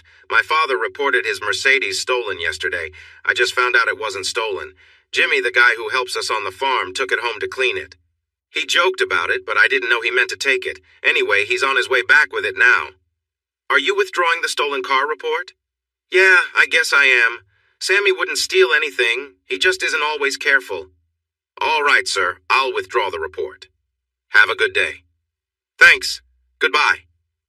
He paused for a moment in silence before turning back to Sammy. "Tell me, how did you get in trouble if they knew you were bringing it back?" "I got stopped right after I talked to Will. Nobody knew it wasn't stolen, and they arrested me. I kept trying to explain, but they didn't listen. Eventually, they told me to be quiet and call my lawyer. So as soon as I got to jail, I called you." "Why did you call me?" He looked surprised by the question. "Because you're my cousin, and I trust you. You're the only lawyer I know." This made a few people in the room smile and chuckle. "No more questions, Your Honor." The judge checked his watch. "It's 3:30. Would you like to stop early and prepare your final statements?" Gwen asked if she could make her final statement first. "I promise it will be short. We might even finish both sides before 5. May I go ahead?" The judge agreed. She stood and walked in front of the jurors. "Ladies and gentlemen, Sammy seems like a nice person. I believe he wouldn't intentionally hurt anyone. No offense to him, but he isn't the most clever person. I think he meant well. He probably never wanted to keep the car. If he had thought it through a bit more, he would have realized his friend Will was joking when he said he could clean the car when it got really dirty." She paused, and the jurors could see she felt sad. "But the truth is, he did take it.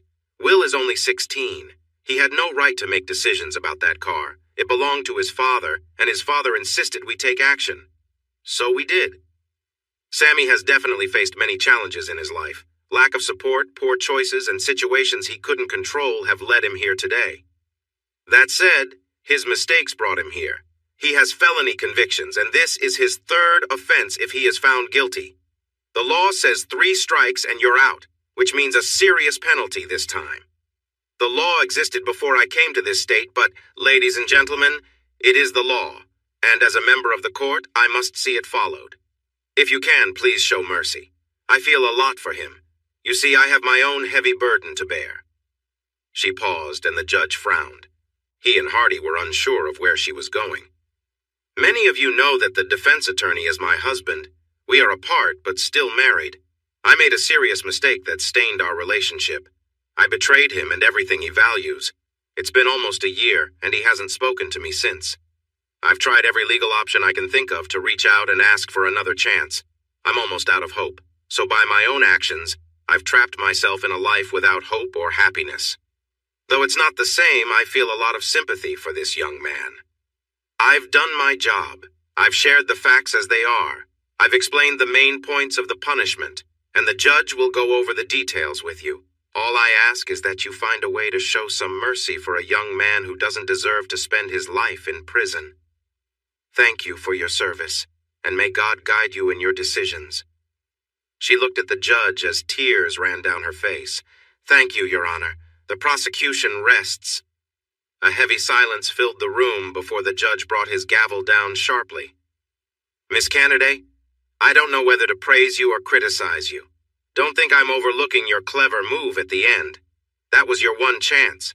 If you try something like that again, there will be consequences. Do you understand?" "Yes, Your Honor, I apologize." "All right then." He glanced at his watch.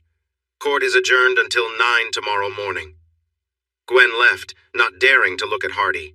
If she had, she would have seen him sitting with his head in his hands, struggling to hold back tears. "Good morning, Your Honor, Counselor. Members of the jury. Yesterday you heard my opponent's emotional closing argument, appealing to facts and feelings. I agree with her on many important points. The three-strike law does not offer true justice. It fits the definition of cruel and unusual punishment. I see how it might apply to a few very dangerous offenders, but sending a 23-year-old away for life for cleaning a car is simply wrong. Look at him, ladies and gentlemen. He is terrified. 12 people he has never seen before now have the power of life or death over him.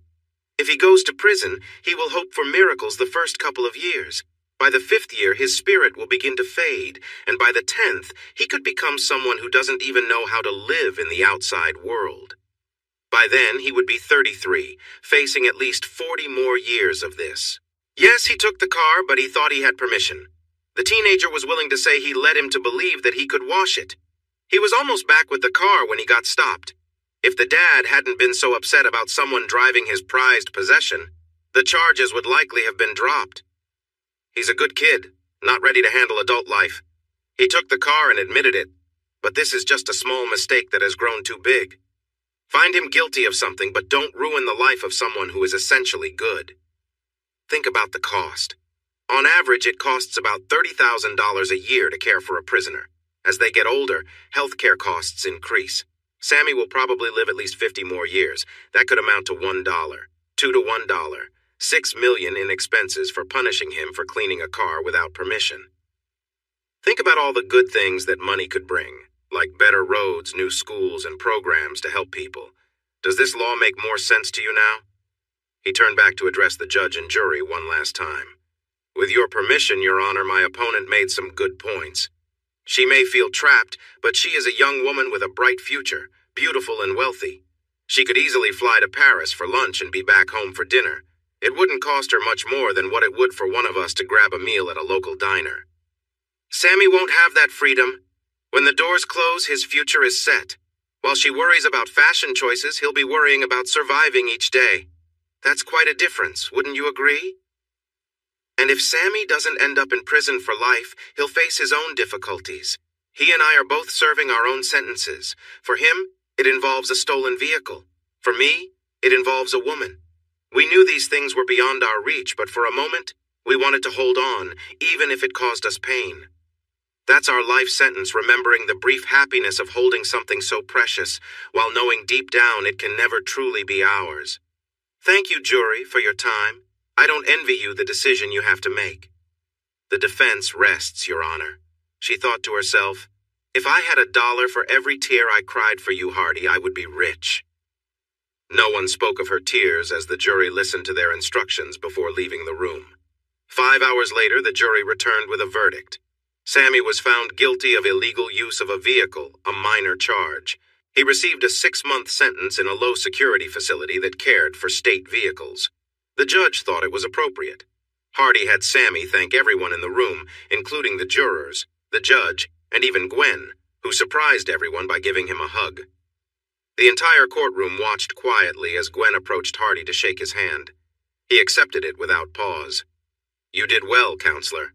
Justice happened today. And just so you know, I've decided to stop fighting the divorce. Take your freedom. I won't hold you back. Just understand, if I could see any chance for us to be together again, I would plead with you. Goodbye, Hardy. I care about you." The judge observed this moment, sensing it wasn't right. Everyone but Hardy seemed to recognize the situation. He realized he needed to look into their pasts more carefully. Greg wondered what the Alabama judge wanted. He had left a message saying a return call was urgent. Greg figured it had to do with Hardy or Gwen. He wasn't too worried about Hardy, but he was genuinely concerned about Gwen. She had called him and asked him to tell Ivan to just let things go. It was finally over. He could hear the sadness and resignation in her voice. "Are you sure, honey? I know he still cares about you, but he won't admit it." "It doesn't matter if he cares about me anymore, Dad. He will never forgive me. Every time he looks at me, I know he sees Alan and I together. He can't forgive me, and I can't go on living like this." He felt deep sadness for Hardy, Gwen, and even for himself. He had really hoped they would get back together. He dialed a number, and an older man answered. "Good evening, this is Greg Canaday returning a phone call. Finally, I was about to lose hope." The judge sounded impatient. "You don't know me, but I know your daughter and your soon-to-be ex-son-in-law pretty well. I presided over her last case, and I was glad to see she was actually happy she lost. Did you follow it?" Greg had, and there were already articles calling for changes to the three-strike law appearing in newspapers throughout Alabama. Even some conservative ones were grudgingly admitting that changes had some merit. There were several photos of Hardy and Gwen in the local papers. "Yes, I did. I was proud of them both." "Good. Listen, son, I'm 74, and I don't have much time left. Before I go, I want one last chance to do something good. Those kids need to stay together, no matter how much they fight it. I have an idea. Are you willing to help me?" Greg thought about it. Did they really need to stay together? Did he even have the right to interfere more than he already had in their lives? Yes and no, but that wouldn't stop him. "I'm in, Judge. What do you have in mind?" He listened, and his smile grew wider. He couldn't wait to meet the judge in person.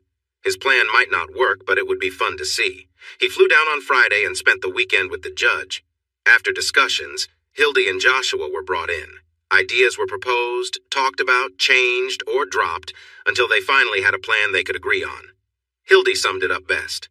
"Well, I expect things will be lively next week." Greg stopped by to see Gwen, surprising her by taking her to the best restaurant in Birmingham. "Honey, I can't tell you how proud I am of you. I had serious doubts when I sent you down here, but you have proven me wrong in many ways. You're not a pampered girl anymore. You're a mature woman and a great attorney." He didn't realize how much his praise meant to her. It validated her hard work and determination to be better. "Thank you, Daddy. It means so much to hear that." He felt a bit awkward, surprised that his approval was so important to her. "That being said, Gwen, I'm letting you off your promise. Come back to Boston whenever you're ready. My partners and I believe you'll be even more valuable than before you left. Plus, I've made your trust fund available again. You can use it whenever you need." She sat there, tears streaming and a mix of feelings on her face. With determination, she replied in a way that filled his heart with pride. "Thanks, Dad, but I still owe Paul 10 more weeks. Honestly, I kind of like it here. Let me access the trust fund when I return. I don't need the money right now. Can I decide after the Escobar trial?" "Gwen, you're an adult now. Do what you feel is best. If you choose to stay here for good, I would be sad, but I would support you. I love you." She sniffled again. "I've cried so much this past year that everyone here thinks I'm related to a famous TV personality." He gave her a moment to collect herself. "Gwen, I've wished many times that I hadn't intervened in your marriage, but I have something to share with you. This is entirely up to you. You don't know how many friends you have here. So many people call me Uncle Greg that I can hardly keep track. It feels good to have such a big family, doesn't it?" She nodded. 2 people had already greeted her in the restaurant, calling her Aunt Gwen. She had given up trying to remember them all. "Go on, Dad. What tricky plan have you come up with to make my life even more complicated?" He explained his idea. She was surprised at first, but then her lawyer instincts kicked in, and she saw the benefits of his plan. On Monday, she started putting the plan into action. By Friday, everything was set. "Good grief!" Hardy shouted. He had received divorce papers right on the courthouse steps. Gwen had managed to get a local judge to move the case from Boston to Birmingham, since they both lived in that state. There was also a court date set, with grounds listed as infidelity. He called his lawyer back in Boston, venting his frustrations. "I thought this was all settled. The final paper was due in 2 weeks. What's going on?" "You've got me there. The only thing I know is that I received a notice to change the venue, and the judge approved it." Honestly, he seemed eager to wash his hands of the whole situation. "I heard about a divorce case in Florida that took over a year, and it involved 2 lawyers. This one will probably break records for speed. Believe it or not, those 2 ended up remarrying. Good luck, Hardy. You'll see my bill soon." They were back to square one. He had no option but to hire a new lawyer and start the whole process again. As the first court date approached, his lawyer insisted he attend. In fact, the judge wanted them both there. He resisted the idea but eventually gave in. "I don't know what to tell you, he's very firm about this. The usual judge is out on medical leave. This one has a reputation for being tough. It's best not to upset him." That should have been a clue, but he was too preoccupied to notice. He stood on the courthouse steps with his lawyer waiting to go inside. Gwen and her lawyer arrived, standing on the steps somewhat close yet still apart. She nodded to him but didn't say a word. Hardy was shocked when the judge walked into the courtroom. A heavy sensation settled in his stomach. It was Judge J.T. Harlan. Once the initial matters were addressed, he called the first case. "Wilkes v. Wilkes, Your Honor." "All right, who would like to begin?" Gwen and her lawyer quickly responded. "We will, Your Honor. Instead of opening statements, I would like Mrs. Wilkes to make a statement." The judge looked over his glasses, focusing intently on Gwen. "Go ahead. Your Honor, I want to take back my petition." His lawyer had to gently push him back into his seat. The judge fixed his gaze on him. "Listen, if you cause any trouble, I'll delay this for 6 months. Do you understand?" Hardy nodded, feeling heavy. "I expect a clear answer." It came out almost like a growl. "Yes, Your Honor, I understand." "Good. Now, Mrs. Wilkes, go on." "I want to take back my petition, Your Honor." "Why is that?" "Because I still want to be married to Mr. Wilkes." "You'll need to do better than that. From what I know, you are separated because of trust issues. Why hold on to him?" "I can't stop loving him, Your Honor. I really tried. Even when I agreed to the divorce, I thought it was what he needed, but being apart made me realize so much. The more I understand, the more I want to keep my marriage. I've struggled in many areas of my life. I wasn't a good daughter or a supportive wife. I was dishonest about my expectations and tried to control him to keep him close. I didn't understand the man he was. In that way, I was as much to blame for the dishonesty and control. If I had known more about him, I might not have chased him. I thought he was gentle, maybe too soft. I lost respect for him, and my actions led to a painful situation. It was through tough times that I finally saw who he truly is. Even when he had the chance to be violent, he showed remorse after the one instance." Judge Harlan listened carefully and believed her words. "Tell me, Mrs. Wilkes, do you think he can love you again? You have caused him a lot of pain. I've heard that he reacted strongly when he found out what happened. Can you be with a man who has acted in anger?" She answered without hesitation. "Yes, Your Honor. I believe he is sorry for what happened, and I'll never give him a reason to react that way again." "Thank you, Mrs. Wilkes." "Wilkes." He turned to Hardy. "Do you want to say something, Mr. Wilkes?" His lawyer stood up. "Your Honor, my client does not wish to make a statement. He wants the divorce process to continue, but to change from adultery to irreconcilable differences." The judge raised an eyebrow. "Is that so?" "Yes, Your Honor." "Mr. Wilkes, please stand." What comes next? He thought as he stood. "Mr. Wilkes, did you love your wife before this situation?" "Very much, Your Honor. But that doesn't mean I—" "Just answer yes or no. Do you hate her now?" "No, Your Honor, but—" "Son, my patience is running thin. Yes or no, do you understand?" "Yes, Your Honor." "Good. Is your life better without her? Remember, yes or no?" "No." "Do you miss her and what you had?" "Yes." "Now this is simple. Walk up to her. Miss Gwen, please meet him halfway. Stand in front of me." They stood facing each other. "Now, Hardy, all you need to do to finalize your divorce is look her in the eye and tell her you don't love her anymore. It should be easy if it's really over. You can speak now." 30 seconds passed, then a minute. The judge grew impatient. Finally, Hardy spoke. What does love even matter? I had a dog when I was a kid, a breed called a pit bull. It was the most beautiful dog I ever had. I raised it from a puppy and spent all my free time with it. One day, out of nowhere, it bit me hard enough to need stitches. I still have the scars. After that, it went back to acting normally, but I never trusted it again. I still loved it, but keeping my guard up was necessary. I want the divorce. Love doesn't matter. Trust is what counts. I'm afraid she might hurt me again. The judge tried to maintain his calm. This isn't the time for you to recite song lyrics. Just tell her you don't love her and we can wrap this up. Hardy stood silently. The judge's impatience grew. Go on. Tell her. We have other cases to handle. Just make it clear. Hardy opened his mouth, took a breath, but no words came out. For the first time, Gwen saw tears in his eyes. It was a mix of emotions that shook her deeply. The judge sighed. I see now. In my legal opinion, this marriage can still be saved. It is my order that you both seek marriage counseling for at least 5 sessions, and I will review the results. If after that...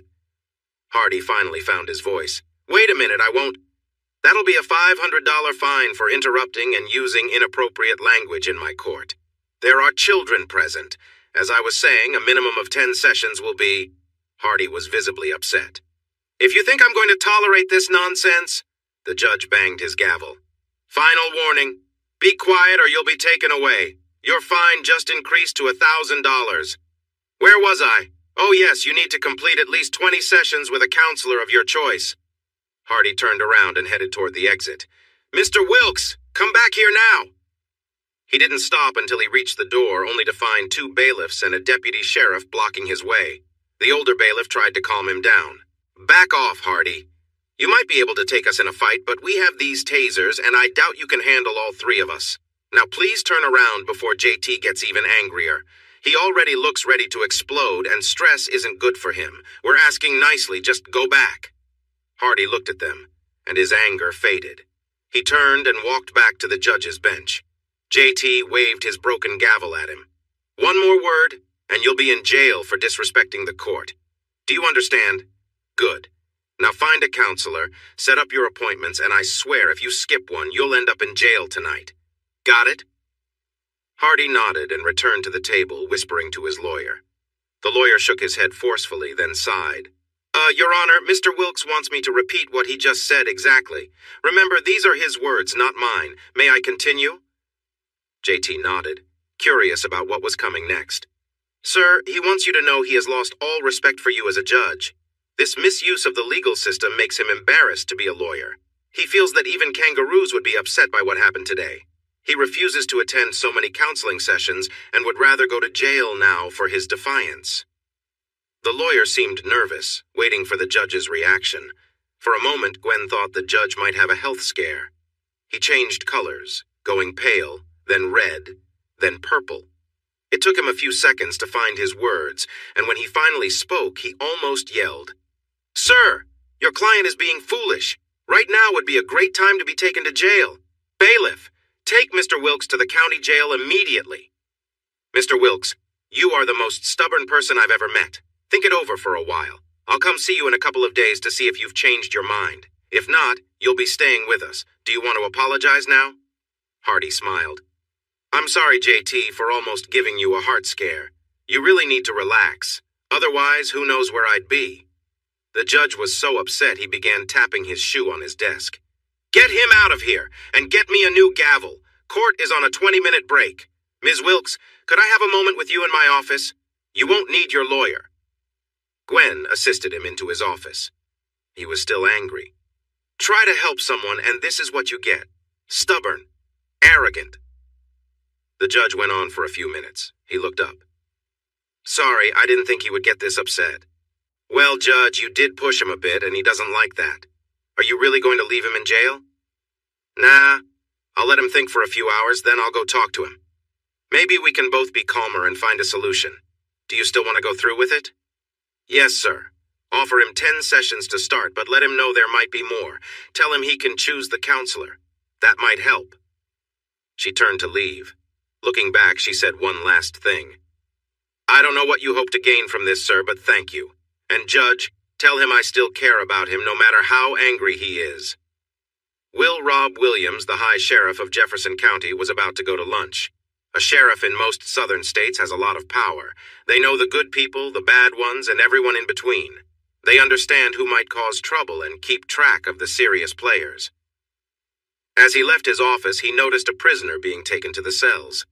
He saw that the man wasn't restrained, which was against the rules. He walked over to see who was in charge of the prisoner and made a mental note to address it later. Something about this man felt familiar. Well, if it isn't Hard-Ass Wilkes, I heard you were back. I meant to catch up with you, but you know how it is too busy with work. Did someone finally catch you? He smiled widely and reached out to shake his hand. Good to see you, Will Rob. How's Myrtle? Still think she's too good for you? Yeah, but after 30 years, it doesn't seem to bother her as much. I'll tell her you asked about her. It'll make her happy. Here to see a prisoner? Hardy's smile grew even bigger. Not exactly. I am the prisoner. Shouldn't have talked back to your father-in-law, I guess. You made JT mad enough to end up here? I have to hear this. Deputy, I'm taking over from you. I'll handle it from here. Let's go eat, and you can tell me what's going on. Don't worry about JT. He'll be busy all day in court. I'll have you back in time for him to come by and brag. They spent an hour and a half at lunch catching up. The first part was light, filled with memories of past times and people they knew. The last part had a more serious tone. They briefly talked about his marriage. It's a shame about that. I know her from work. She's a great lawyer, the best in the office. Almost everyone knows you're married to her. They call her Mrs. Tough behind her back because she's so strong. Most people would rather settle than risk going to court with her. Plus, she's quite an attractive woman. You know she took the Escobar case, right? We'll keep an eye on her when the trial begins next month, but you know how it goes. Don't worry, Will Rob. I've got it under control. The sheriff frowned. It's not my place to tell a man not to watch out for his wife. I'm not asking for details, so don't share anything, okay? Just be careful. Are you prepared? Not yet. I got my permit last month. By next week, I'll have my Smith 40 with me.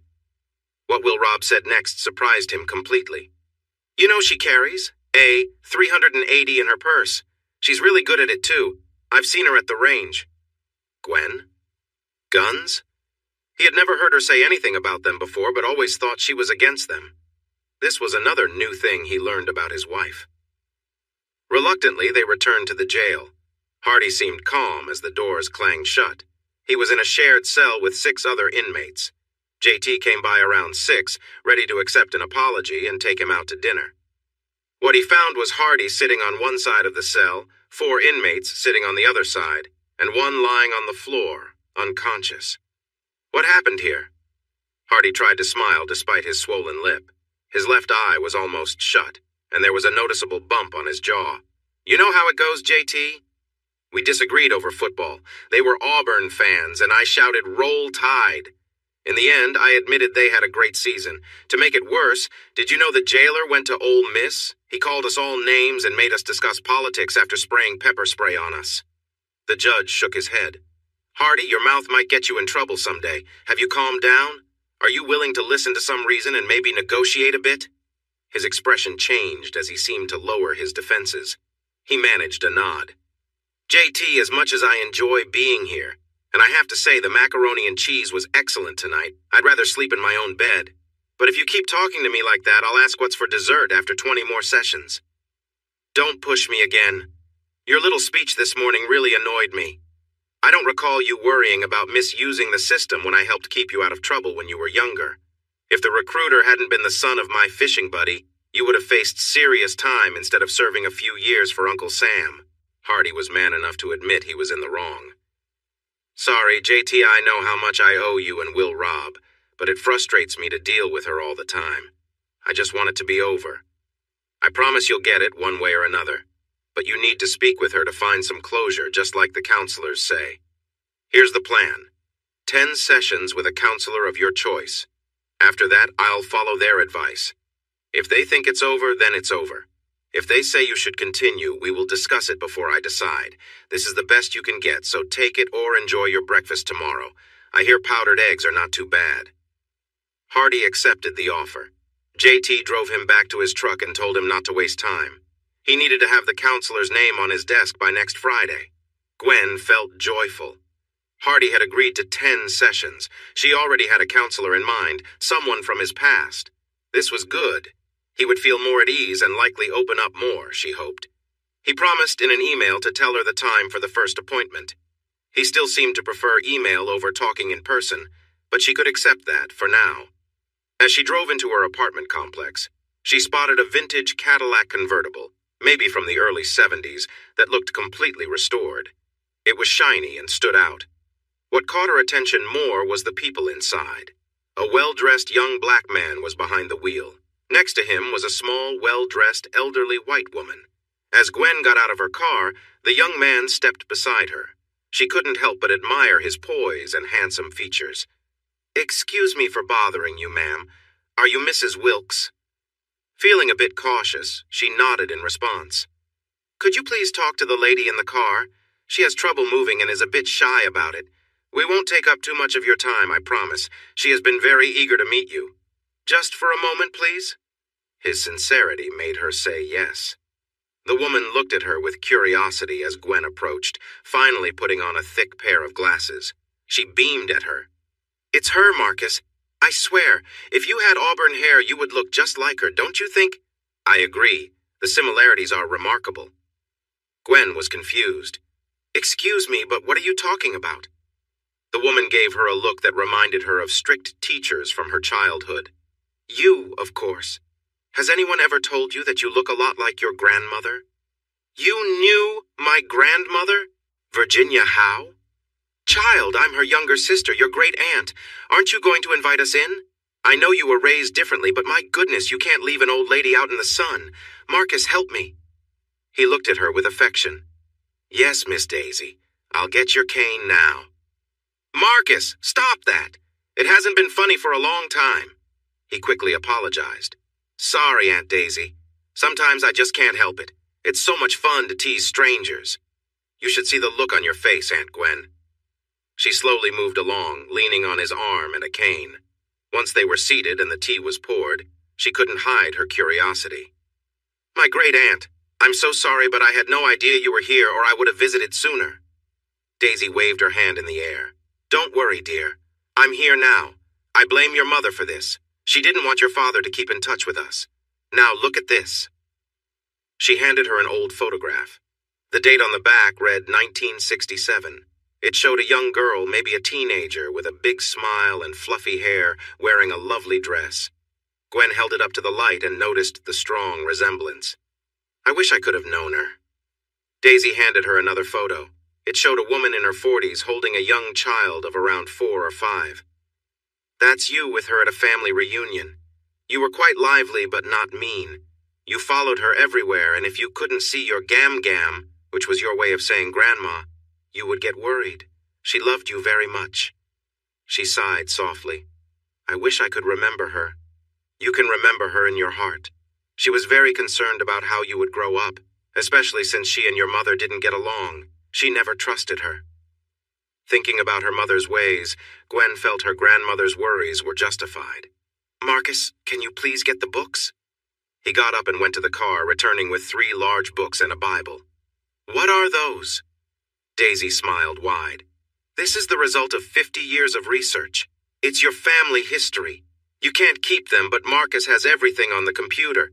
When you look at it, you'll learn more than you ever thought about your family. Here, let me show you this."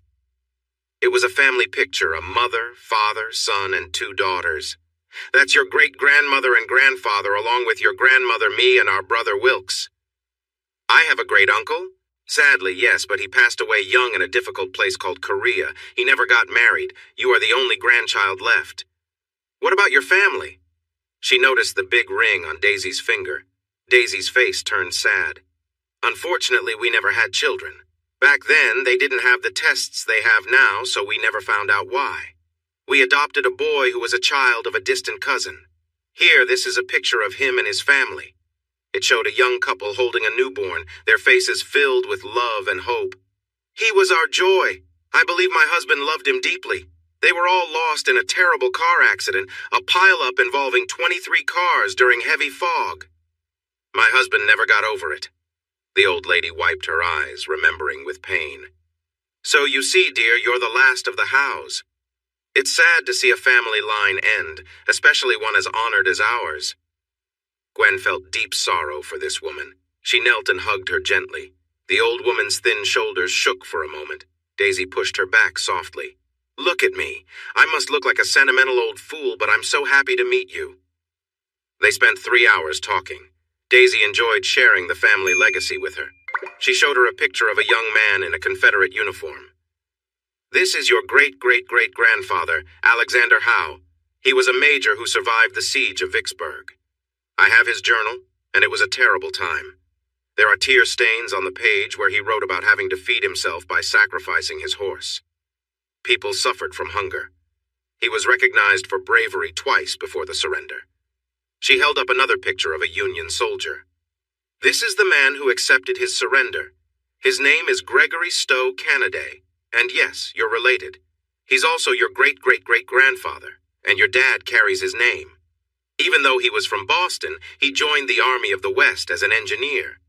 They became friends after the war, which led to your family opening a law firm here.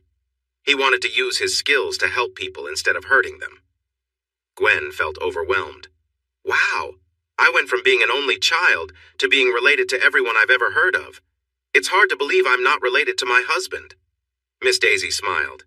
Well, actually, Alexander's sister married Francis Wesley Wilkes, your husband's great-great-great-grandfather.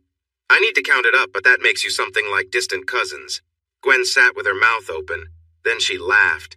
When she caught her breath, she said, Sorry, Aunt Daisy, but I just realized I'm a true Southern stereotype.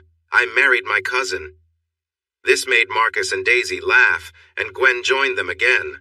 Once the laughter faded, she asked how they gathered so much information. I studied history at Alabama and taught high school history for 40 years. I found most older details from visits, records, family Bibles, and local stories. When Marcus came along, he used his computer skills to help a lot. Here, let me show you this. It was an old family Bible. See the pages in the back filled with writing?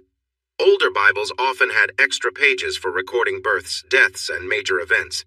They serve as legal proof of birth and age. Look here. She turned to the last page. It recorded the birth of her grandmother, her father, and her. It was the final entry in the book. This is the family Bible from my father. When I'm gone, it will be yours. There are a few empty pages here. I hope you can fill them with the names of the next generation. Gwen began to cry. After a little encouragement, she shared her sad story and her fear that there might never be another entry. Daisy surprised her. Come on, cheer up. I'm not judging, but you've made some big mistakes. If you can fix them, do it. If not, move on. If you want your man back, go after him with all you've got. If you need help, ask for it. Look at how much family you can reach out to. She gestured towards the books. Gwen smiled. Thanks. I might take you up on that. Am I related to everyone in Birmingham? Child, you could close your eyes and throw a rock and you'd hit someone you're related to.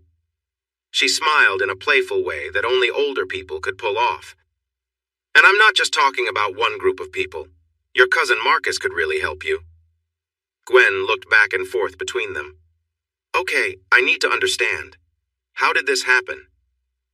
It turns out Alexander was involved with someone who turned out to be his great-great-grandmother. By involved, I mean he had a deep connection with her that wasn't really based on choice. Gwen covered her mouth in shock. It wasn't all bad. He cared for her enough after his wife died that he never remarried and chose to be with her instead. She stayed with him after the war by choice. She had 3 of his children, but sadly one didn't survive childbirth and another died from disease. Still, one child, his great-grandfather, lived on and raised 7 children. This came to light when Marcus came to me, researching his own family. I had the journals of both Alexander and Beth. We found a part where she seemed to accept their bond, thanking a person who helped her avoid responsibilities she felt unwell to manage. We did a DNA test and it shows we are connected. She looked proudly at Marcus. He's halfway through getting his master's in history. I'm making him my heir because he follows my path, forgives our ancestors, and is caring to an old, lonely woman. He deserves it, and after years of pushing back, he finally agreed. Gwen felt deeply touched, realizing love can appear in unexpected ways. They left after getting a promise from her to visit often. She helped Daisy to the car, listening to her complain as they walked. "I think I made a mistake giving Marcus this car. It was the first new car my husband ever bought, and I hated it then. It hadn't run in 20 years, and I didn't believe he could do anything with it. It took him 6 years, but now it looks like brand new. I would prefer to ride in my Mercedes, but if he is driving, this is all he will use." That night, Gwen settled into bed, reflecting on how important family was. She wasn't considering the many people she had helped put in jail over the past 10 months, including Vicente Escobar, Ronnie Wilkes, or Alan Hovis. But they were all thinking about her. Hey everyone! Thanks for watching. Don't forget to subscribe and turn on notifications so you won't miss any of the exciting stories we have coming up. What do you think about the characters in this story? Let us know in the comments. We'd love to hear from you.